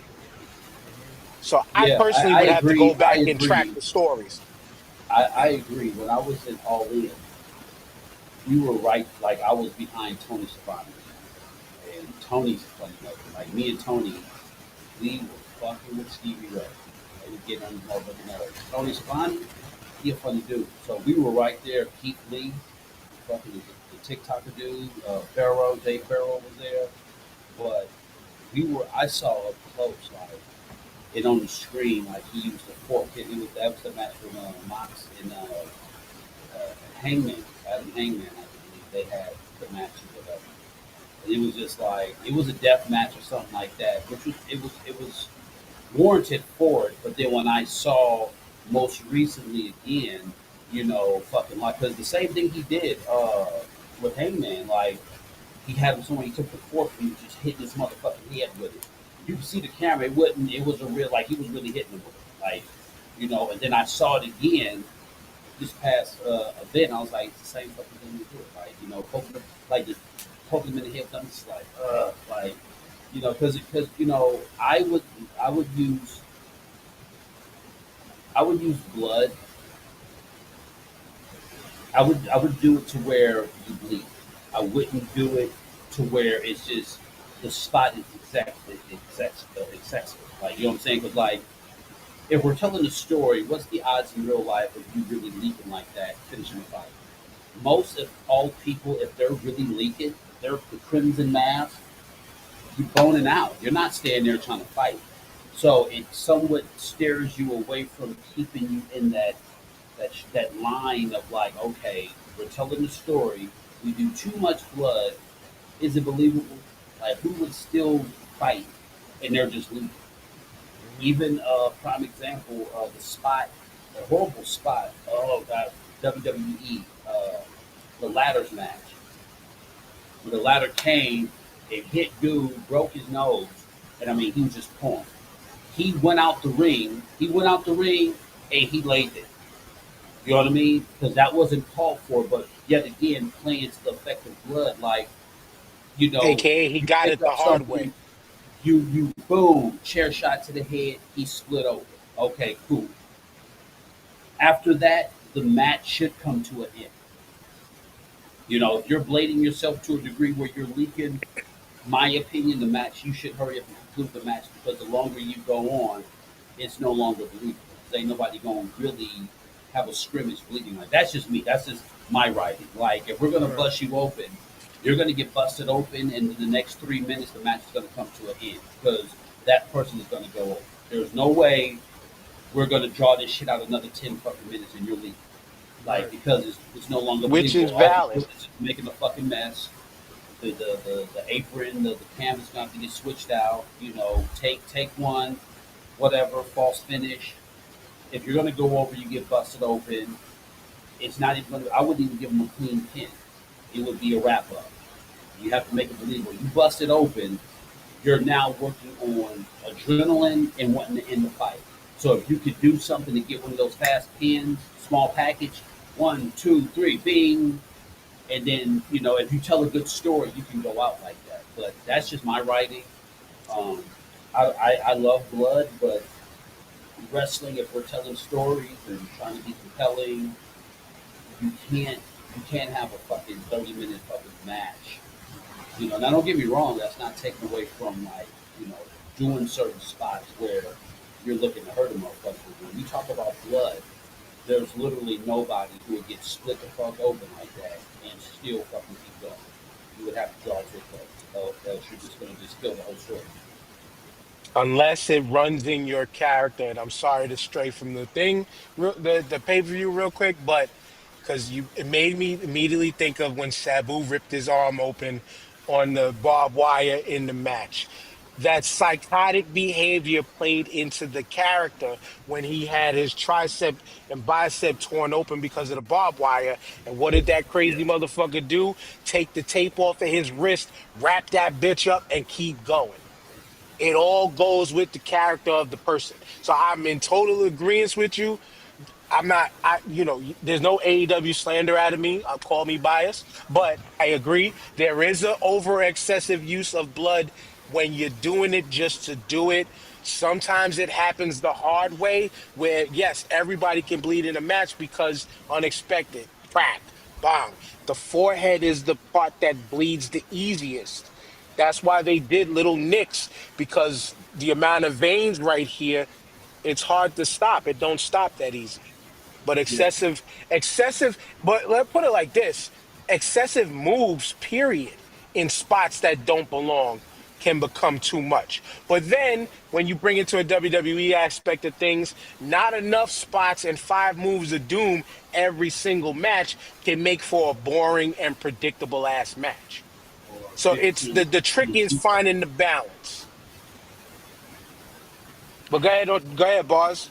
Yeah, so see, and I agree with you guys 110% on that. You know what I mean? Cutting back would do better for the story.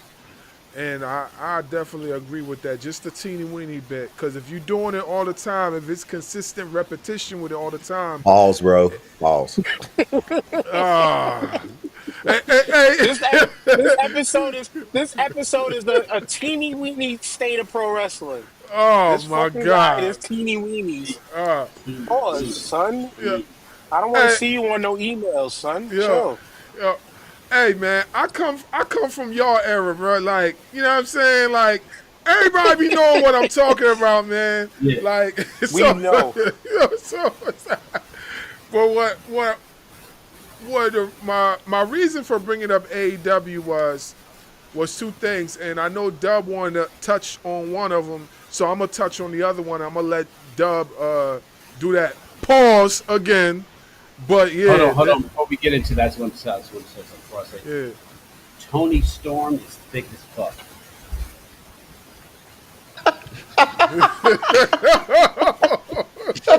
No, for real. No, you don't understand. That woman, dumb thick. Like what you think you see on television, ain't shit. In real It ain't life, all thigh meat.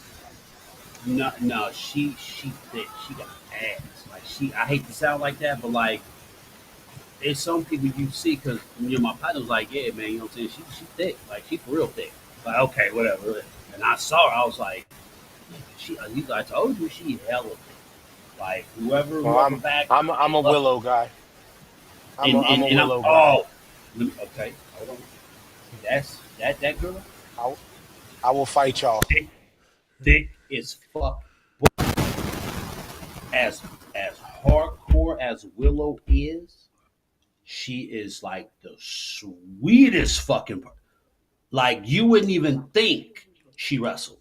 Like her Hmm. persona, like I was kicking it with her for like 15 minutes. She's just like so cool and so sweet and like, oh my God, this is so amazing. Like you would never think she get in the ring and turn on. She dummy thick too. But I was having a good time with Mickey James because I was trying to get her number. I was just like, she was like, "You cool with Mia?" I was like, "Yeah." She was like, "Tell her I miss her lips." Hey, Okay. moving.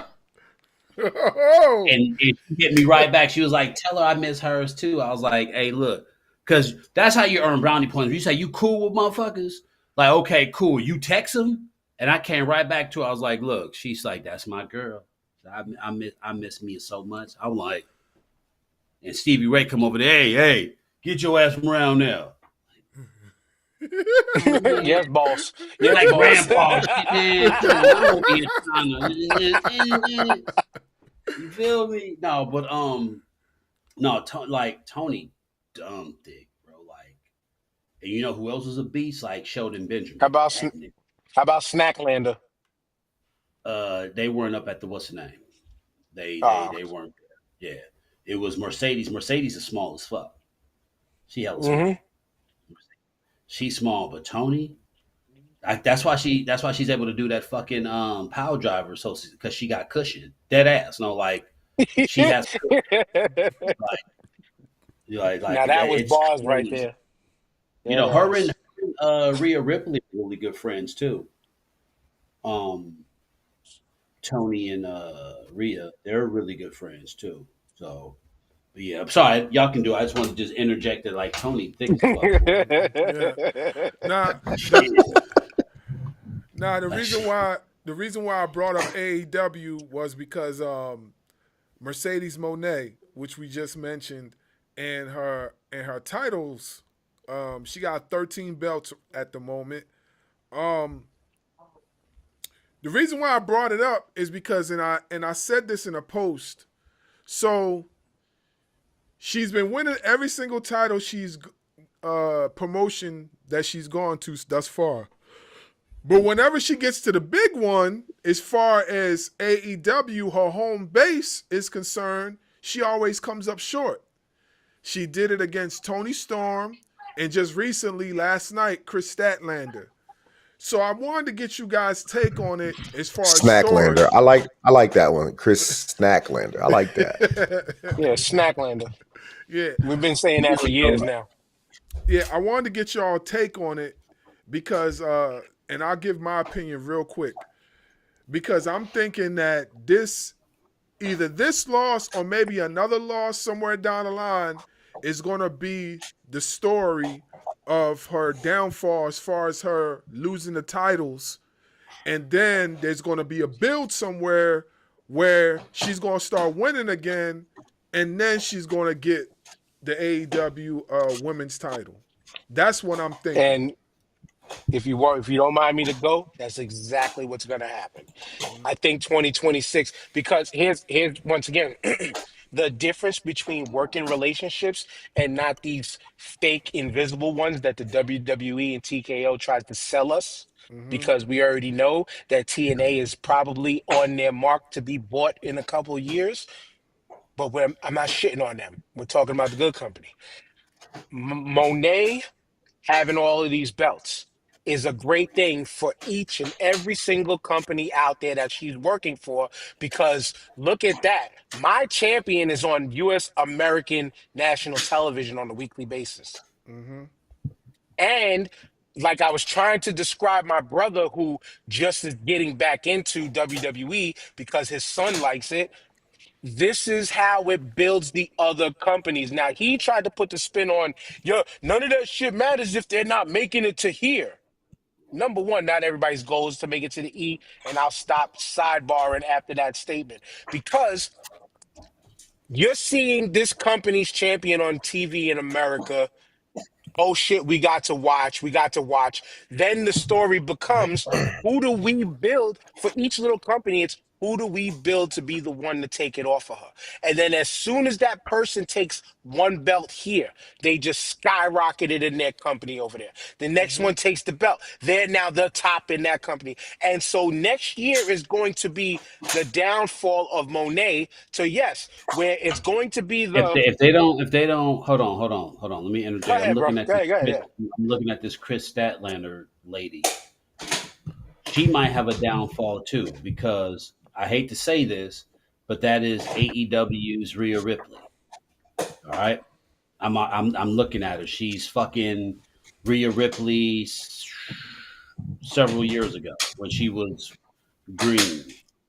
So if as long as they don't keep her dark, because I'm just looking at her pictures and I'm just like, fuck, because I pay attention to characters big time. Like I watch characters. Right now, the safest person in AEW women wise is Tony. Her gimmick was right under our nose, especially with women, because I love the girl so much because they don't have a lot of creative freedom. So for her to manifest a character that was right under our noses, but a female version, which is a female version of William Regal, like perfect. But No one over thought there, about it. the women do have a little bit more creative. Yeah, in AEW. So for her to take that and make it her own, she's hella over. But looking at this Chris chick, I hope that they better get her. Number one, they need to get her out of dark clothes. Number one, like get her. Well, Rhea Ripley. I love Rhea, but they have did the thing where her look, if you come within 5 miles of that fucking look, it can probably do damage for you. Like the fact that, I'm looking at a picture, like half her hair is green and she has like, that's fucking Rhea Ripley. And it's not her really being Rhea Ripley, but it's like, you remember what's that nigga's name back in the day? Remember Nine, the rapper, the MC9? MC Froggy Frog? Yeah, I remember Nine. Okay. Remember Nine? So peep game. For a brief second, him and Method Man had the same look. Yeah. Boom. And people See? also had the So mixture of the DMX and all of that stuff. there But you again, go. that's why I said So MC Froggy Frog, because people don't know that that was his original ribbit gimmick. bet. So with that being said, looking at this Chris, when you say I've never heard of her before, but then that's the chick who retained the title against Mercedes at the event. She's giving off Rhea Ripley vibes, and I hope to God So let me pause they you for a second. Let me pause you for a second because you stating that you just kind of just getting familiar with her. When you go back to the beginning of her run in AEW, she started off as an alien from from whatever that was from from parts unknown, and she came out not speaking, not doing anything, and she was green as shit then. To become now, right now, you watch her work. She is one of their best workers in that company, hands down, well, hands she down. is playing. She's getting But close. She's getting close to. Uh, they need to lighten her. When I say lighten her up, they have to. They got to do something because just looking like not even just the moment I looked at her, like all I'm doing, y'all. Look, I'm just going down. Let me go. I'm just going right, right. down. So I'm looking at her. I'm just collecting her vibe. Man, is giving fucking Rhea Ripley, not the Rhea Ripley But now, and not the Rhea Ripley with the short hair. The Rhea Ripley right. before that, the Rhea Ripley that was over Rhea Ripley. And I'm just like, fuck, dude, because you don't want that across the board. You don't want like the guy who's in NXT. He was in AEW, but he looked like a Puerto Rican version of The Rock. What was this guy's name? You know who I'm talking Ricky about. Starks. Ricky There you Starks, go. which I Just watched you Ricky saw Starks that, from when I saw if dude you without mhm. even hearing him talk, without I was just like, this nigga like The Rock. That's how in tune I am. So I'm just like, this nigga like The Rock, and sure enough, I was like, back the fuck up, bro. Like back, he he gotta gave that he gave that same vibe when he was in NWA before AEW picked him up also. got you. Because See, of his so look, his build, and his turnaround thing.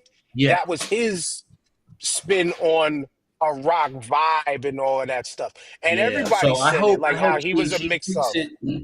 She tweaks it a little bit. I don't know. It's just me personally. It's giving the pre Rhea Ripley before she cut her hair. It just I'm just look, and these are just pictures. I'm not saying once again. I'm not saying that she works like Rhea, taking moves. I'm not saying that. It's just the optics. When you see a motherfucker, be like the moment you see him, if it's anything close to an established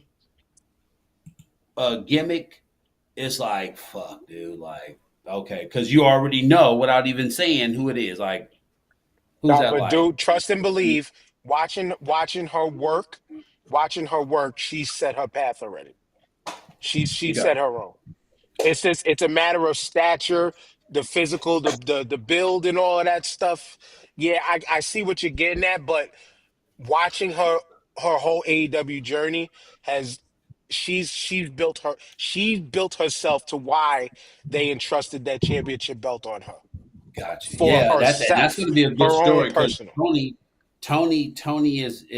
is working a different. She's going different with her character now.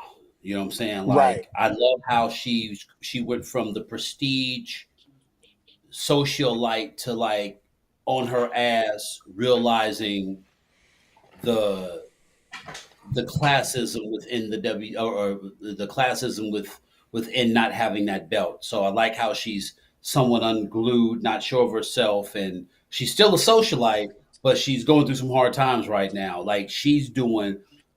I'm a huge fan of Tony just for the gimmick alone, and it's one of those Saquon Barkley joints where she was with a team underusing her, undervalued. Go to No another offensive team line. and she just blew off, man. She took off, man, and because I forgot about her, dude. Like I forgot about Then it was like, yeah, she was. I was like, wait, Tony, that's Tony. That is Tony. Holy Hmm. shit! And I just fell in love with her gimmick. I was like, she's doing a fucking fabulous job, man. So And Kudos to bring it back to tie it off of what he was just saying about Tony. That's who's going to end up with the belt again for yeah. in order for Mercedes to take it away when it's her time, which will probably be towards the end of 26, close to the beginning of 27. Because for at least the first 6 months of 2026, it's going to be Mercedes losing all of those belts. And then it's going to be about who's the next star that they're going to now establish the TNT title with. Who's Yeah. going to be the person that they're going to want to have the TNT title with? But then they're going to have to move Mercedes Monet, which again, appreciative of what they've been doing with Mercedes because just like most people who really who were top talents in the E at one time, and the E came back and said, "Nah, we're not buying what you're selling right now." All right, I'll show you. And then went out there, set the world on fire, put herself at the tops of most people's lists, except for the people that hate on her, but legitimately putting in the work, putting in and showing the love of the craft legitimately, week in, week out, show to show to show. Taking this shit is more serious to say, y'all thought I couldn't do all of this? That's why I love they chose her to do the Ultimo Monet, Ultimo Dragon shit. Because Gotcha. that woman, and she can really, she's selling these companies whether we know it or not. Ask me some of these company names. No, I forgot because I got so much other shit running through my mind. But when she loses them, guaranteed we're gonna start hearing about these people again. Because then it goes also to show what are you paying attention to or not. But I love what Mercedes is doing right now, and I can't wait to see the epic downfall. Well, go ahead, Speaking, Bar. I mean, Dub. oh, You oh, had the Dub had the Dub. You said Dub had the next setup oh, okay. after. I just wanted to say one thing. Speaking of the TNT title, I think the TNT title is probably going to go to Willow. It's going to go to Willow, or the girl that she's paired up with right now. I forgot her name, and I Harley like her too. Cameron. Yeah, Harley Harley Yeah, Cameron. Cameron. I love. Yeah, Yeah, I would rather it go to Harley I yeah. bet because you I would. think in between. Oh, actually, no, I'm wrong because shout out to. Oh, well, yeah, word. Yes, you're right. You're right. You're right. I caught that. I caught that. But no, I gotta actually give shots out to the brother Ball Bro because he put something out there that I was thinking too.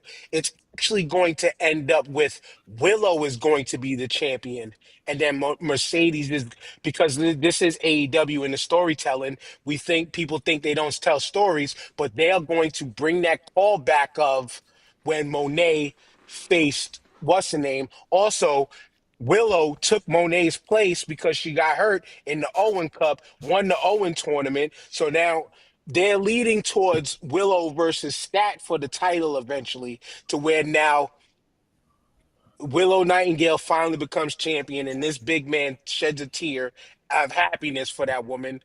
But then it's going to set up to where Monet and her clash once again. And then Monet runs with the big belt. The belt that's probably the whole size of her torso. Right. Yeah, yeah. I've seen that belt, man. That motherfucker's huge. Like, damn, crazy work. So what he was talking about was because I texted him about this last night after Full Gear ended. I'm not going to give my opinion yet, but I want to hear y'all's opinion on AEW having their own national title. I have no problem with it. I have no, and not again non-biased speaking. People assume AEW got too many titles, yet they actually work their titles. Ask some of these other companies about the titles that they created and what they do. Ask some of these companies about their tag titles and what they're doing. So for AEW to have their own national title, right? And what this fucking jackass in the NWA said, and what Tony's willing to do, because we've seen Tony willing to play with the rest of the world, there might be a relationship again between AEW and NWA that might bring a person. Billy Corgan is the owner's name. I stopped watching them because of how MAGA he is. But there might be a working relationship between two companies again to create a real national champion. There is one And though. I His like name is Mike Mondo.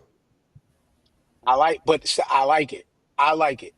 And I like the fact that was Ricochet won it because the work that they've been doing with him, it was only a matter of time. Ricochet's a cool motherfucker, boy. I don't know if I posted it, but I clowned his ass and he clowned me back. He's like, yeah, I was like, oh, look, I ran into Shamar Moore. It's like, look at you, like, Oh, yo, he I was seen clowning that. me back. I seen that post. That was a post, right? Wasn't it a post on? Yeah, I You seen saw, that. okay, yeah, Yeah, I seen that. I was yeah, cracking up. I was like, yo, yeah, yeah. And yeah, I see it. you know what's crazy, man? Like, out of everyone I met, the only person who, two people that were big, well, I'm the same. I hate to say this, like, I'm not that. Bobby Lashley and myself can look each other in the eye. Sheldon Benjamin is taller than me. Yeah. Like Bobby Lashley is not, he's probably like 6'1", 6'2". Like when I was standing next to him, I probably was like this, like looking at him like that. It wasn't like Stevie Ray's taller than Bobby Lashley. Sheldon Benjamin is taller than Bobby Lashley. So I could look Bobby Lashley in the eyes too, because I'm 6 feet You know what I'm saying? But Bobby Lashley, he got stature like, wide. yeah.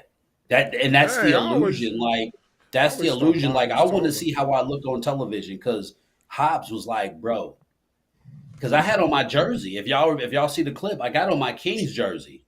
You know what I'm saying? And Hobbs was right next to me. Matter of fact, I never posted a picture with me and Hobbs. We got a picture together. Like nigga, he was like, nigga, if you on television, bro, you be big. Like you'll look diesel. Because when you see him on TV, you like this nigga big. But we're damn near the same size. So I would probably look just like him coming down the There's a aisle. And difference it's just between now, big I'm and like, cut. We know man, this. but see, that's the thing. I don't look at myself like that. You know what I'm saying? Like dead ass Right, right. serious. The only thing I see on myself when I look in the mirror is my traps. That's the only thing I see. I don't see what everybody else see. You know, because we will never in our life be able to see ourselves in real time. Every image Word. we see of ourselves is either a reflection or a picture. You know what I mean? 'Cause I see the And muscle under my fat. hey, look, and then on top of that, here's just nerd shit. If your immune system found out you had eyes, they would attack your eyes. You know that, right? Mm. Yeah. If your Man, you immune just hit us system, with something totally different. Like, yeah, just some, you know what I'm saying, some gems. Like if your immune system realized it had eyes, it would look at it as a threat, and it would destroy your eyes. You'll go Wow, blind if your immune system knew you had eyes. wow, that's Yeah, crazy. crazy yeah, work. So that's serious. Yeah, Yeah, yeah. Google that shit. It's a trip. That's how. That's stay how. woke. That's how. Stay woke, Our, niggas. our immune system is the YNs, nigga. They letting off on everybody. They just don't know the eyes exist. The eyes is the constant informant. The Sounds eyes like been chilling the whole time. Like, nah, sounds you a like op. MAGA too. Yeah, like Sounds like yeah, like MAGA. you a op, man. Like hell no. Shit. So man, you just took it deep. That was deep. yeah. I didn't know nothing like that before. I ain't never heard yeah, Mm. nothing like that. man. Damn, Yeah, that's man. Yeah, wild. I'm in school, man. I learned so much shit, man. I be trying to drop nuggets on people, man. Be fucking people heads up, man, with that Stay shit. woke, niggas. Can I tell you something real quick, Matt? What's up? One of Yo. my favorite phrases that you say that I've adopted: What's that? 10 inches of fuck hammer. Yeah, 10 inches of anaconda fuck hammer on the dark meat side, baby. All up in all up in your mama meat walk. Her love. Yo, oh, Hey, look, man, look. When you got the gift of gab and the killer jab, man, you know what I'm saying? You got to be able to, you know what I'm saying, slang that shit. You guys we talk about hip hop music or whatever, but that's why I like E40, man. I love E40. One of the things I love about E40 is he'll tell you half the shit he say, he just made it up. So when you just come up with words and it sound cool and you say it, like I still use his shit. Motherfucker, hey man, how you doing, man? I'm holding on like a hubcap in the fast lane. Mother, goddamn, nigga, don't let go then. Like, you know, it just really just, you know, or I'm hanging on like a nigga with two broken thumbs, man. Like, nigga, don't let go, bro. Like, just hold it. I'm holding, but I ain't holding on. Like, you know what I'm saying? So I think that's I'm one of the still waiting things for that, his slang dictionary. yeah, you know, we need to push, we need to push up on 40, be like, man, release that shit. But it's always changing, man. Words are always changing. Exactly. But yeah, I purposely come up with words to have motherfuckers like the fuck, you know, like chill like the ass end of a polar bear. I'll be saying that all the time, man. We need to chill like the ass end of a polar bear. You feel me? Make motherfuckers think. Be like, wait a minute, that's cold as fuck. Chill. You goddamn right to chill. You feel me? Hey, hey, some of these dudes that I work with, they like to try to talk shit to me. So I'll be like, hey, you better leave me the fuck alone. Why do you leave you alone? Ask your wife about this 10 inches of fuck hammer. It shuts them up. It shuts them up. Hey, I'm like, hey, shout out to the you tell homie a Matt. woman like, hey, He's like, baby, you check had this my out. wife too? Hey, oh yeah, like, yeah, you know, if you really want to get hard, like sometimes when I really get on one, I'll be like, nigga, every time you kiss your bitch, you taste my dick, nigga. I've heard it in your videos. I've Yeah, heard that nigga. too. Who you talking to? That's why your wife like it when I lick my eyebrows, nigga. Yo. Said, that's when you leave him stuck on stupid. Like, this, did he That's say when you he do. licked That's when his you. That's when you just eyebrows? doing about face. Like I ain't even talking to this nigga no more. Like Right? Like, nigga, let go me tell you ahead. something. Like, go I ahead can with that fight. shit.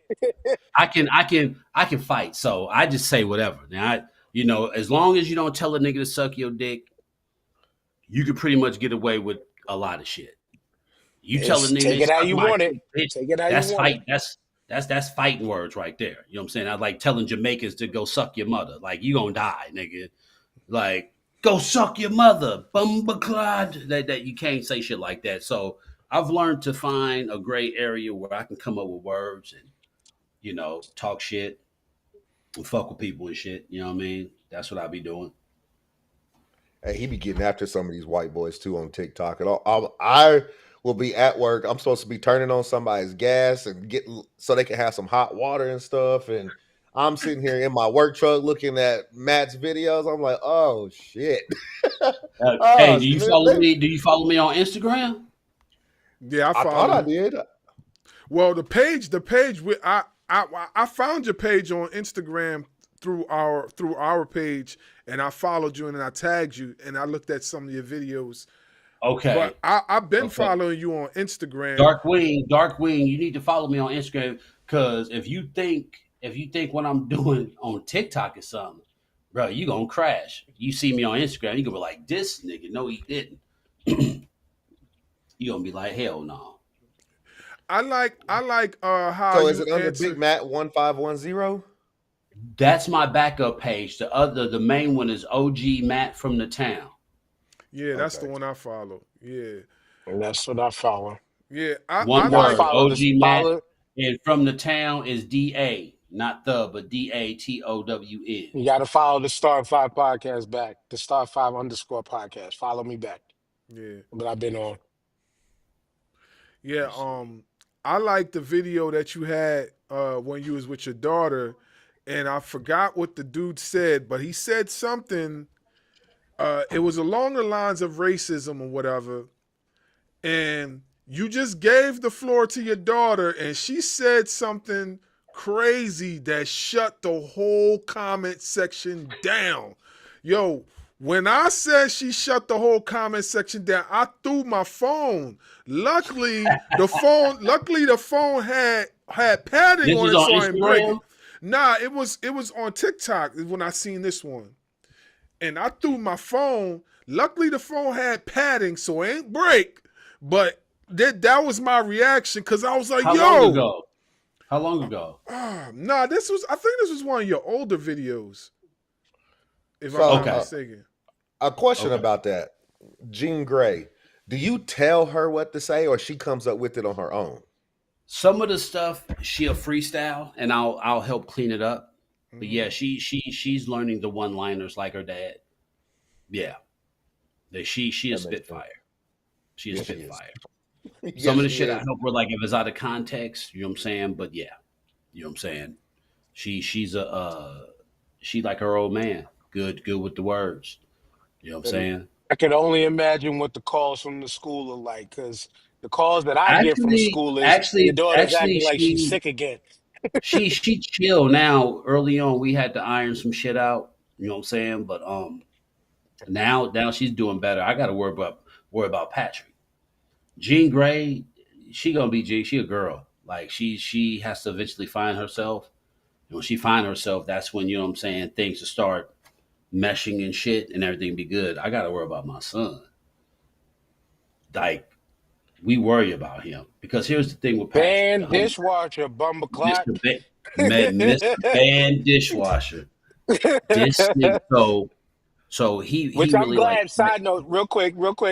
I'm glad you actually broke it down to me when, because I was like, what the fuck? And you said it. You said you responded like, yeah, it was from a Bluey episode. So I yeah, had to go find that Bluey episode, and I yep. was Where like, his brother I where found his brother was like, it. you can't talk until I say bandit.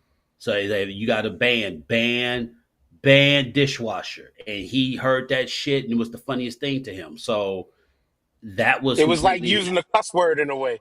yeah. Like he did a video, and he was like ban dishwasher, like ban dishwasher. Then, but no, young Patrick, man, young little P, he's really into Spider Man and superpowers. And the Gen X in me is like, nigga, that shit fake. That shit ain't real. But as much as he was in that shit, I was like, I can't pull a plug on this nigga. What can I do? Right. So as a comic book head, I'm like, fuck, he loves Spider Man. The nigga want to climb walls. And I'm like, this nigga can do pretty much anything if he sets his mind to it. So I was like, hey, and I thought of Long Shot from X Men. Long Shot, like he has the uncanny ability to do any fucking thing for the most part. The likelihood of him succeeding doing shit, that's just one of his powers.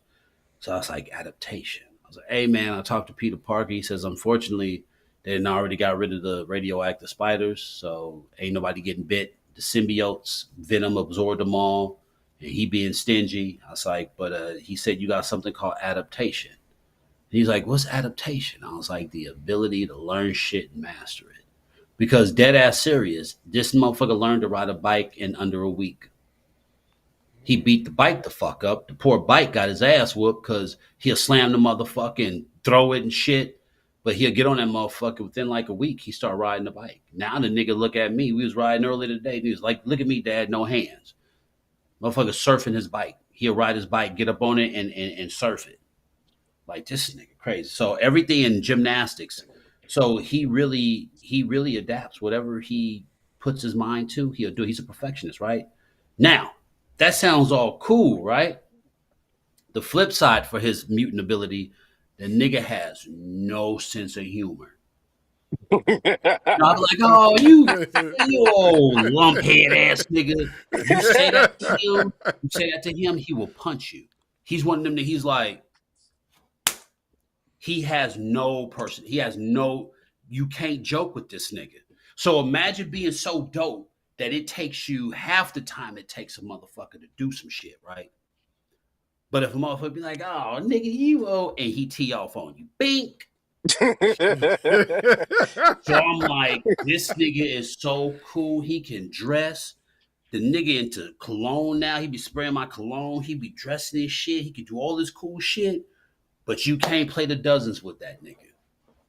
You can't fuck with Pat. You can't like the shit like like you got kids, right? You know the cute shit your kids used to say, and you still say it, and you're like, oh, that nigga will come at you.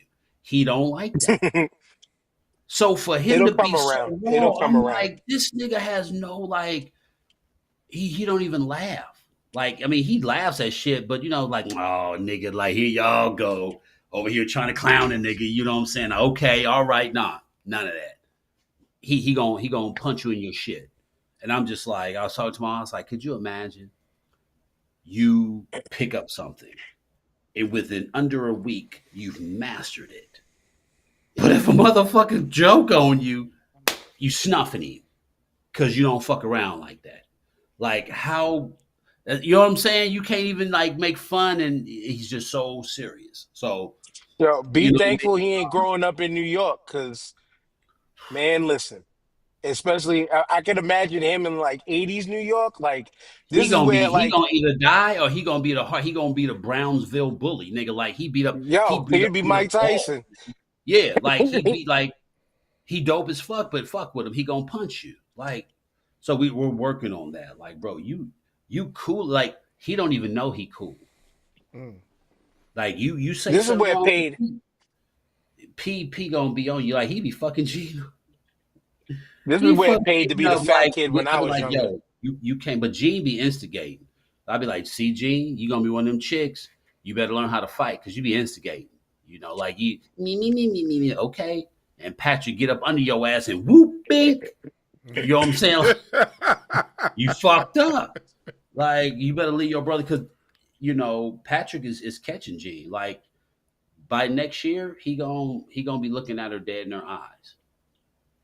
Like people like he's 6. I'm like, yeah, that nigga 6, about to be 7 next month. So my little nigga, I love me some Patrick, man. I didn't want a boy, but I'm glad I did have a boy because that's my little homie, man. I fucks with him heavy.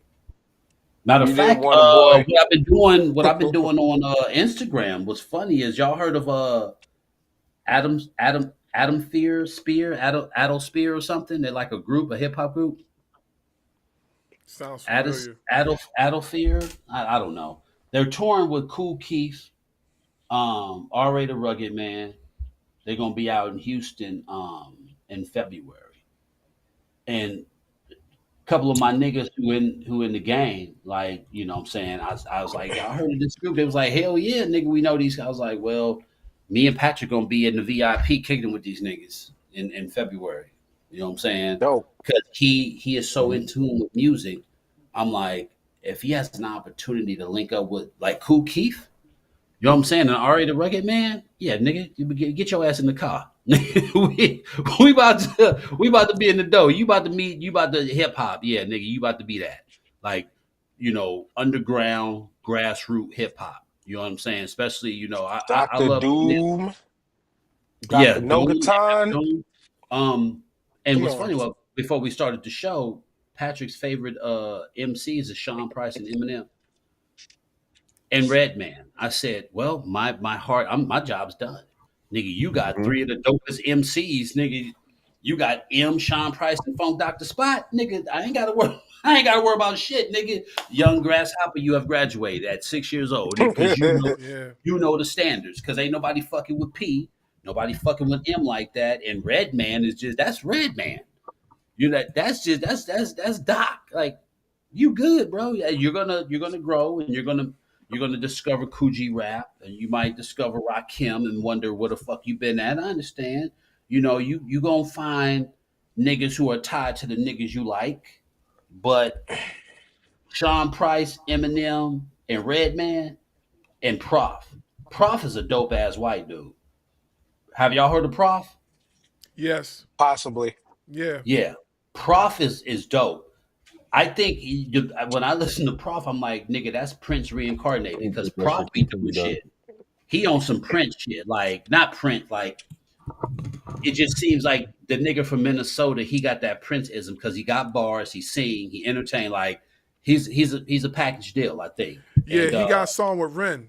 He had a song yeah, with Ren. pack a lunch. So Mm-hmm. very talented, but he likes him too. So I'm like, my son has already honed in to know what quality rhyming is, Mm-hmm. quality rhyming, in hip hop culture. Like he knows, but I can't wait till he gets a dose of KRS-One.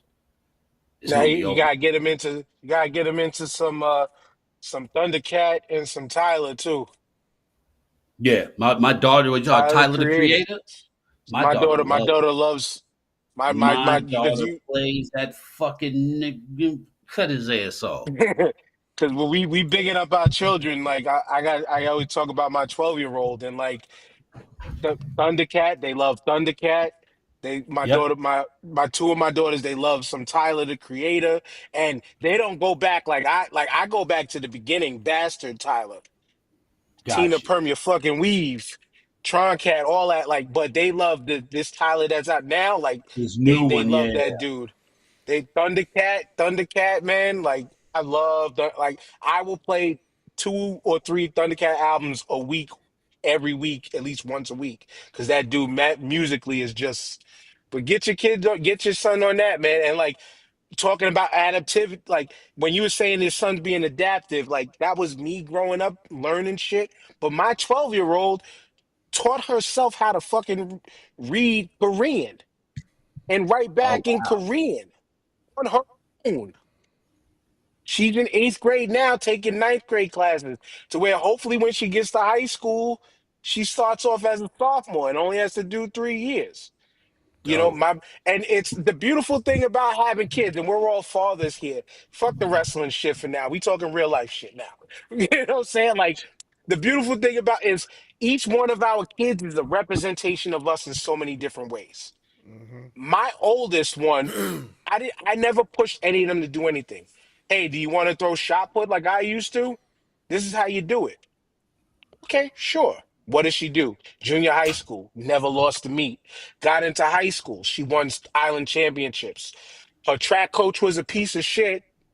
So senior year, she left track to get into wrestling. What happens in wrestling? Her team wins the city fucking championship. But she left at the end of senior year, and thankfully to her old throwing coach from high school, who was coaching at the college she's going to now, she was able to get a track scholarship. I didn't get none Dope. of that. But the athletics she picked up from me because I played anything and everything under the sun. Because we from that era of we was outside doing it all. You know what I'm saying? My middle daughter got my smart ass mouth. Smart ass mouth. This is where it's like you would say your son will get it eventually. Because I was the kid growing up who I was the fat kid that I used to get punked all the time, like verbally Yeah. and shit. But because I never wanted to get in trouble until I had my first fight and dominated a friend of mine, then it became, oh, none of y'all are ever beating me. Well, my mouth is now crazy too. Oh, forget it. So Yeah. your son will And be you able to got pick it hands up, too? Let's go. and my youngest, my oldest and my youngest daughter, they got that baby Huey strength. I said another word earlier. I'm not gonna repeat here, but we got that baby Huey strength where it's just like my 18-year-old now, my 18-year-old, she she'll give me a hand massage and it feels like bones are breaking. I love that because it's like I know I have young women who can also, if they need to, defend themselves. They But can they also, can beat I it down. but it's the I see the pieces of me in all of them because my Yeah. youngest is the old school quiet me, the I don't want to get in trouble or disappoint dad me. But then in school, she's better than me, but she's inquisitive like me to where she wants to absorb shit that oh, you introducing her to something new? She's all into it until she's done and move. Like she was sitting there trying to practice the guitar on her own. Then my uncle gave me a bass guitar that he wasn't using no more. I wanted to get into it. She started trying to get into it more than me. The one thing I haven't taught none of them is the turntablism and DJing and shit like that. You know what I'm That's saying? what I haven't taught them yet. that's something they probably pick up on just on the strength. When you mentioned your vinyls, I'm like, that's a treasure chest. They're like, what the fuck Yeah, is it? Oh shit. Oh sh oh. yeah. Like one of the projects my oldest did in elementary school, it was like, yo, we gotta do a science project. Well, let's do this. Let's do something that's something that nobody in your class is doing. I still got the video, the whole thing, where she's breaking down. This is the record player or a turntable. This is this is the record. This is where the music comes out of. Now, this is how you DJ. And she hit him on some yo gabba gabba shit. This is how you DJ. Damn. This is the scratch. This is the. But she wasn't that good. But it was just still like Breaking it down, yeah. infusing us and our children is such a beautiful thing, where it's like the way you represented your children was like Jeannie is your mouth, Patrick is your muscle, but we got to get him into the wit. We got, we can work on that. Tell him he got an uncle in New York now that we just kicked it on this podcast for a few hours. That you want to learn how to snap it on the niggas. Like, come on, we got you. You know what I'm Hey, saying? speaking of the podcast, man, I got to get ready to cancel Christmas, man. Yeah, word. Household six was like, I gotta get to bed because I gotta go to work earlier than I normally do. Yeah, I I feel don't it. know. I feel it. is when can we have another opportunity to get together and chop it up some more, man? That's the Whenever first you're question. ready. Whenever you're ready. Soon. Um, And the floor is always open for Sundays on the Star and Five podcast. All of y'all are always welcome. All you gotta do is just say, "Yo, I'm down this weekend," and all I do is send you the link. what are, We're open like that. What are you two doing next week? Whatever. The Star and Five Word. podcast on There Sunday. you go. He getting the book. That's He it. getting the book right now. He getting the book right now. What's that? The last week? Let's see. I'm on call for work Friday, Saturday, and Sunday.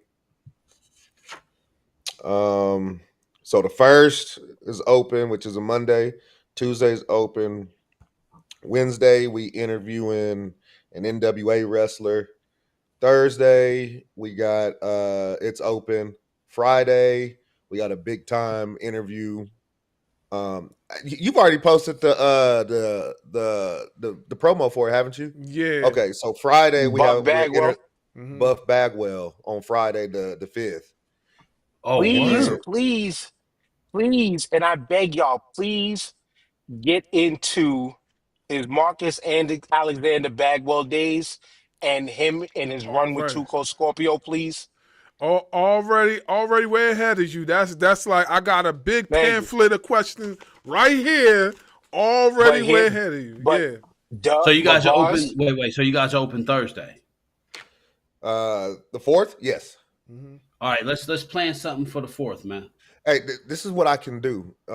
I can shoot you my number in TikTok, and then shoot me a message, and then I can add you to the group chat that we already have with Dan, Okay. Cool. and then we can All all right. just start setting stuff up. All right. Cool. Yeah. I'm with it, man. Because shit, I definitely like to get up on, and then that'll give me more time to mobilize my people, IG, TikTok, to come to your shit, and you know what I'm saying, get you guys out there because like I said, my people from Instagram, they'll definitely tap in like an epidural and be like, what y'all got to offer and shit, and we'll make it. You like that shit too, huh? You can have that one. You can have that one. You can have that one. Tap in like an epidural. You feel me? He saw me start chuckling. Yeah, I saw you smile. I was like, yeah, he like that one. Like, yeah, you know what I'm saying? Bars. Like each one. That's bars all I- right all there. I mi- I just didn't grab my collar on that because as You know soon what I'm as you saying? said, I was like, hear that little hear that something, pimp shit again. Hear that pimp You shit know, again. you feel me? On mamas, you feel me? But yeah, so yeah, I like rocking with y'all. So I'm gonna hop off, man, and just shoot me your number and we'll link up and shit, and we'll I got shoot, Yeah, no doubt. shoot the shit. No doubt. I got you. One, All right, one man. question. One question. What's up? You write music? No, Oh, I yeah, I do. yeah. We definitely gotta talk. We definitely gotta talk. Oh yeah, matter of fact, man. One of my partners from TikTok, we got an album. We got one album out together.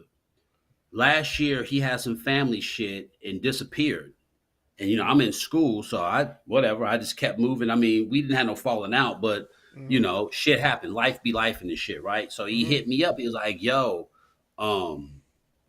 he was like, he explained the situation. He was like, "You ready to get back into this album?" He shot me the cover art, and I was like, "Nigga, we was doing the album?" He was like, "Yeah." He sent me 2 tracks we did. I was like, "I forgot I wrote the shit." I was like, "I wrote that?" He's like, "Yeah." So we got 3 songs already. So we're gonna do 4 more, and just put out 7 more songs. So yeah, I'll be right. Matter of fact, if you y'all got iPhones? Yeah. Yep. Go to Apple Music and type in Eddie Brock, EDDIBROCC, and I'll pop up and you'll see all the shit I got. And you can just hear a little bit of what I got. It's old, from 2017 or 2018 to 2019, and then the most I'll recent do it on one, my ride to work tomorrow. yeah, and then the one with me and Dr. Fingers was like 23, maybe. Who is Brock? That's a single off my first album, Papasaurus. Um, and then I got Majin Matt, or Eddie Brock presents Majin Matt, and yeah, so yeah, that's what I was doing, man. Okay. Oh, yeah. So, I'm gonna go ahead and get that. give it a I like spin, man. I Give it like a spin. All right, I I'm about like to the hop nerve. out, man. All I right, like yeah, the I'll nerd hit you up in a influence. few. Yeah, do that so I can lock you in. I got you. All right, appreciate y'all again, man. All right, you too. You too. Thank you, bro. All right, peace. Peace, peace. Well, y'all know where to find me. The Star5_ podcast on Instagram, Dan the Mayor on TikTok, the Star5 podcast on YouTube, Apple Podcast, every streaming platform. We still here. We still running. 2 episodes are gonna come this week because I forgot to upload the one from 2 weeks ago because the nigga been lazy to charge his computer. But yeah, as always, once again, thank you for pairing us 2 brothers up. It was the right pairing. We'll do it again And yeah, too. man. We'll do it We're gonna again do Yeah, it too it's again. gonna because happen. It's gonna happen yeah. soon. We'll You do it trying to again. so if we do get it set up for that Thursday he was talking about, you trying to come on in? I'm down whatever, even if I'm at. I got you. Okay. All right. No doubt. We'll do it. We'll do it. We'll do it for sure. We'll do it. Yeah. So, ladies and gentlemen, this wasn't quite the state of professional wrestling, but you can't beat what we just heard. You can't beat it. Some real life shit we talked about today. Okay. We did start off with a little bit of professional wrestling. Well, it still went back to real life shit because racism is real, people. Whether if you want to And admit it or fuck the not, IWC. what he said. What he said. Either way you look at it, it's real life shit on this one. It says stated professional wrestling, but for all I care, we can rename this episode real life shit because I'm with the shits. My boy above me, Dan the Mayor, with the shits. Big Matt, we know he with the shits. And my brother next to me, he definitely with the shits. This is some real life shit we talked about today. And to everybody that listened in and learned a few things, we appreciate you. For those of you that tuned in and got mad, fuck your mama. The long way. hey, listen. State of professional wrestling in general, you never know where the topics are going to land, but state of professional wrestling is definitely uncensored. So we don't hold nothing back. This is the one show, one segment of our podcast where you come in here, you could talk your talk. There's no holding back. Holding back, you say wherever you want. You know what I'm saying? And we're appreciative to have you guys on as always. We definitely gonna do this again. I enjoyed this. We'll definitely be back again. Make sure you guys tune in for our last few interviews and episodes. Our episode interview with Savio Vega is up right now. Make sure y'all go check that out. Our episode with AJ Kazana, NWA, is out right now.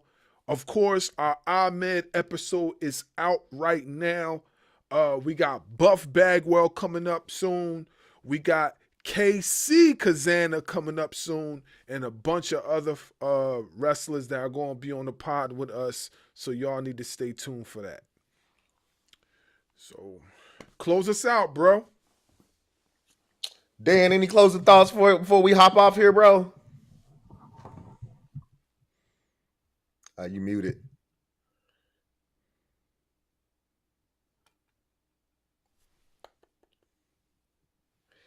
Well, we can't hear the mayor right now, but without further ado, it's been your boys, the podcast tag team champions. My brother S got bars.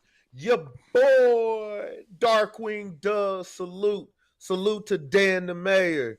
Salute to Big Matt. And until next time, your boys are out. Peace. Following podcast scheduled for one fall. Introducing first, they are the Internet Podcast.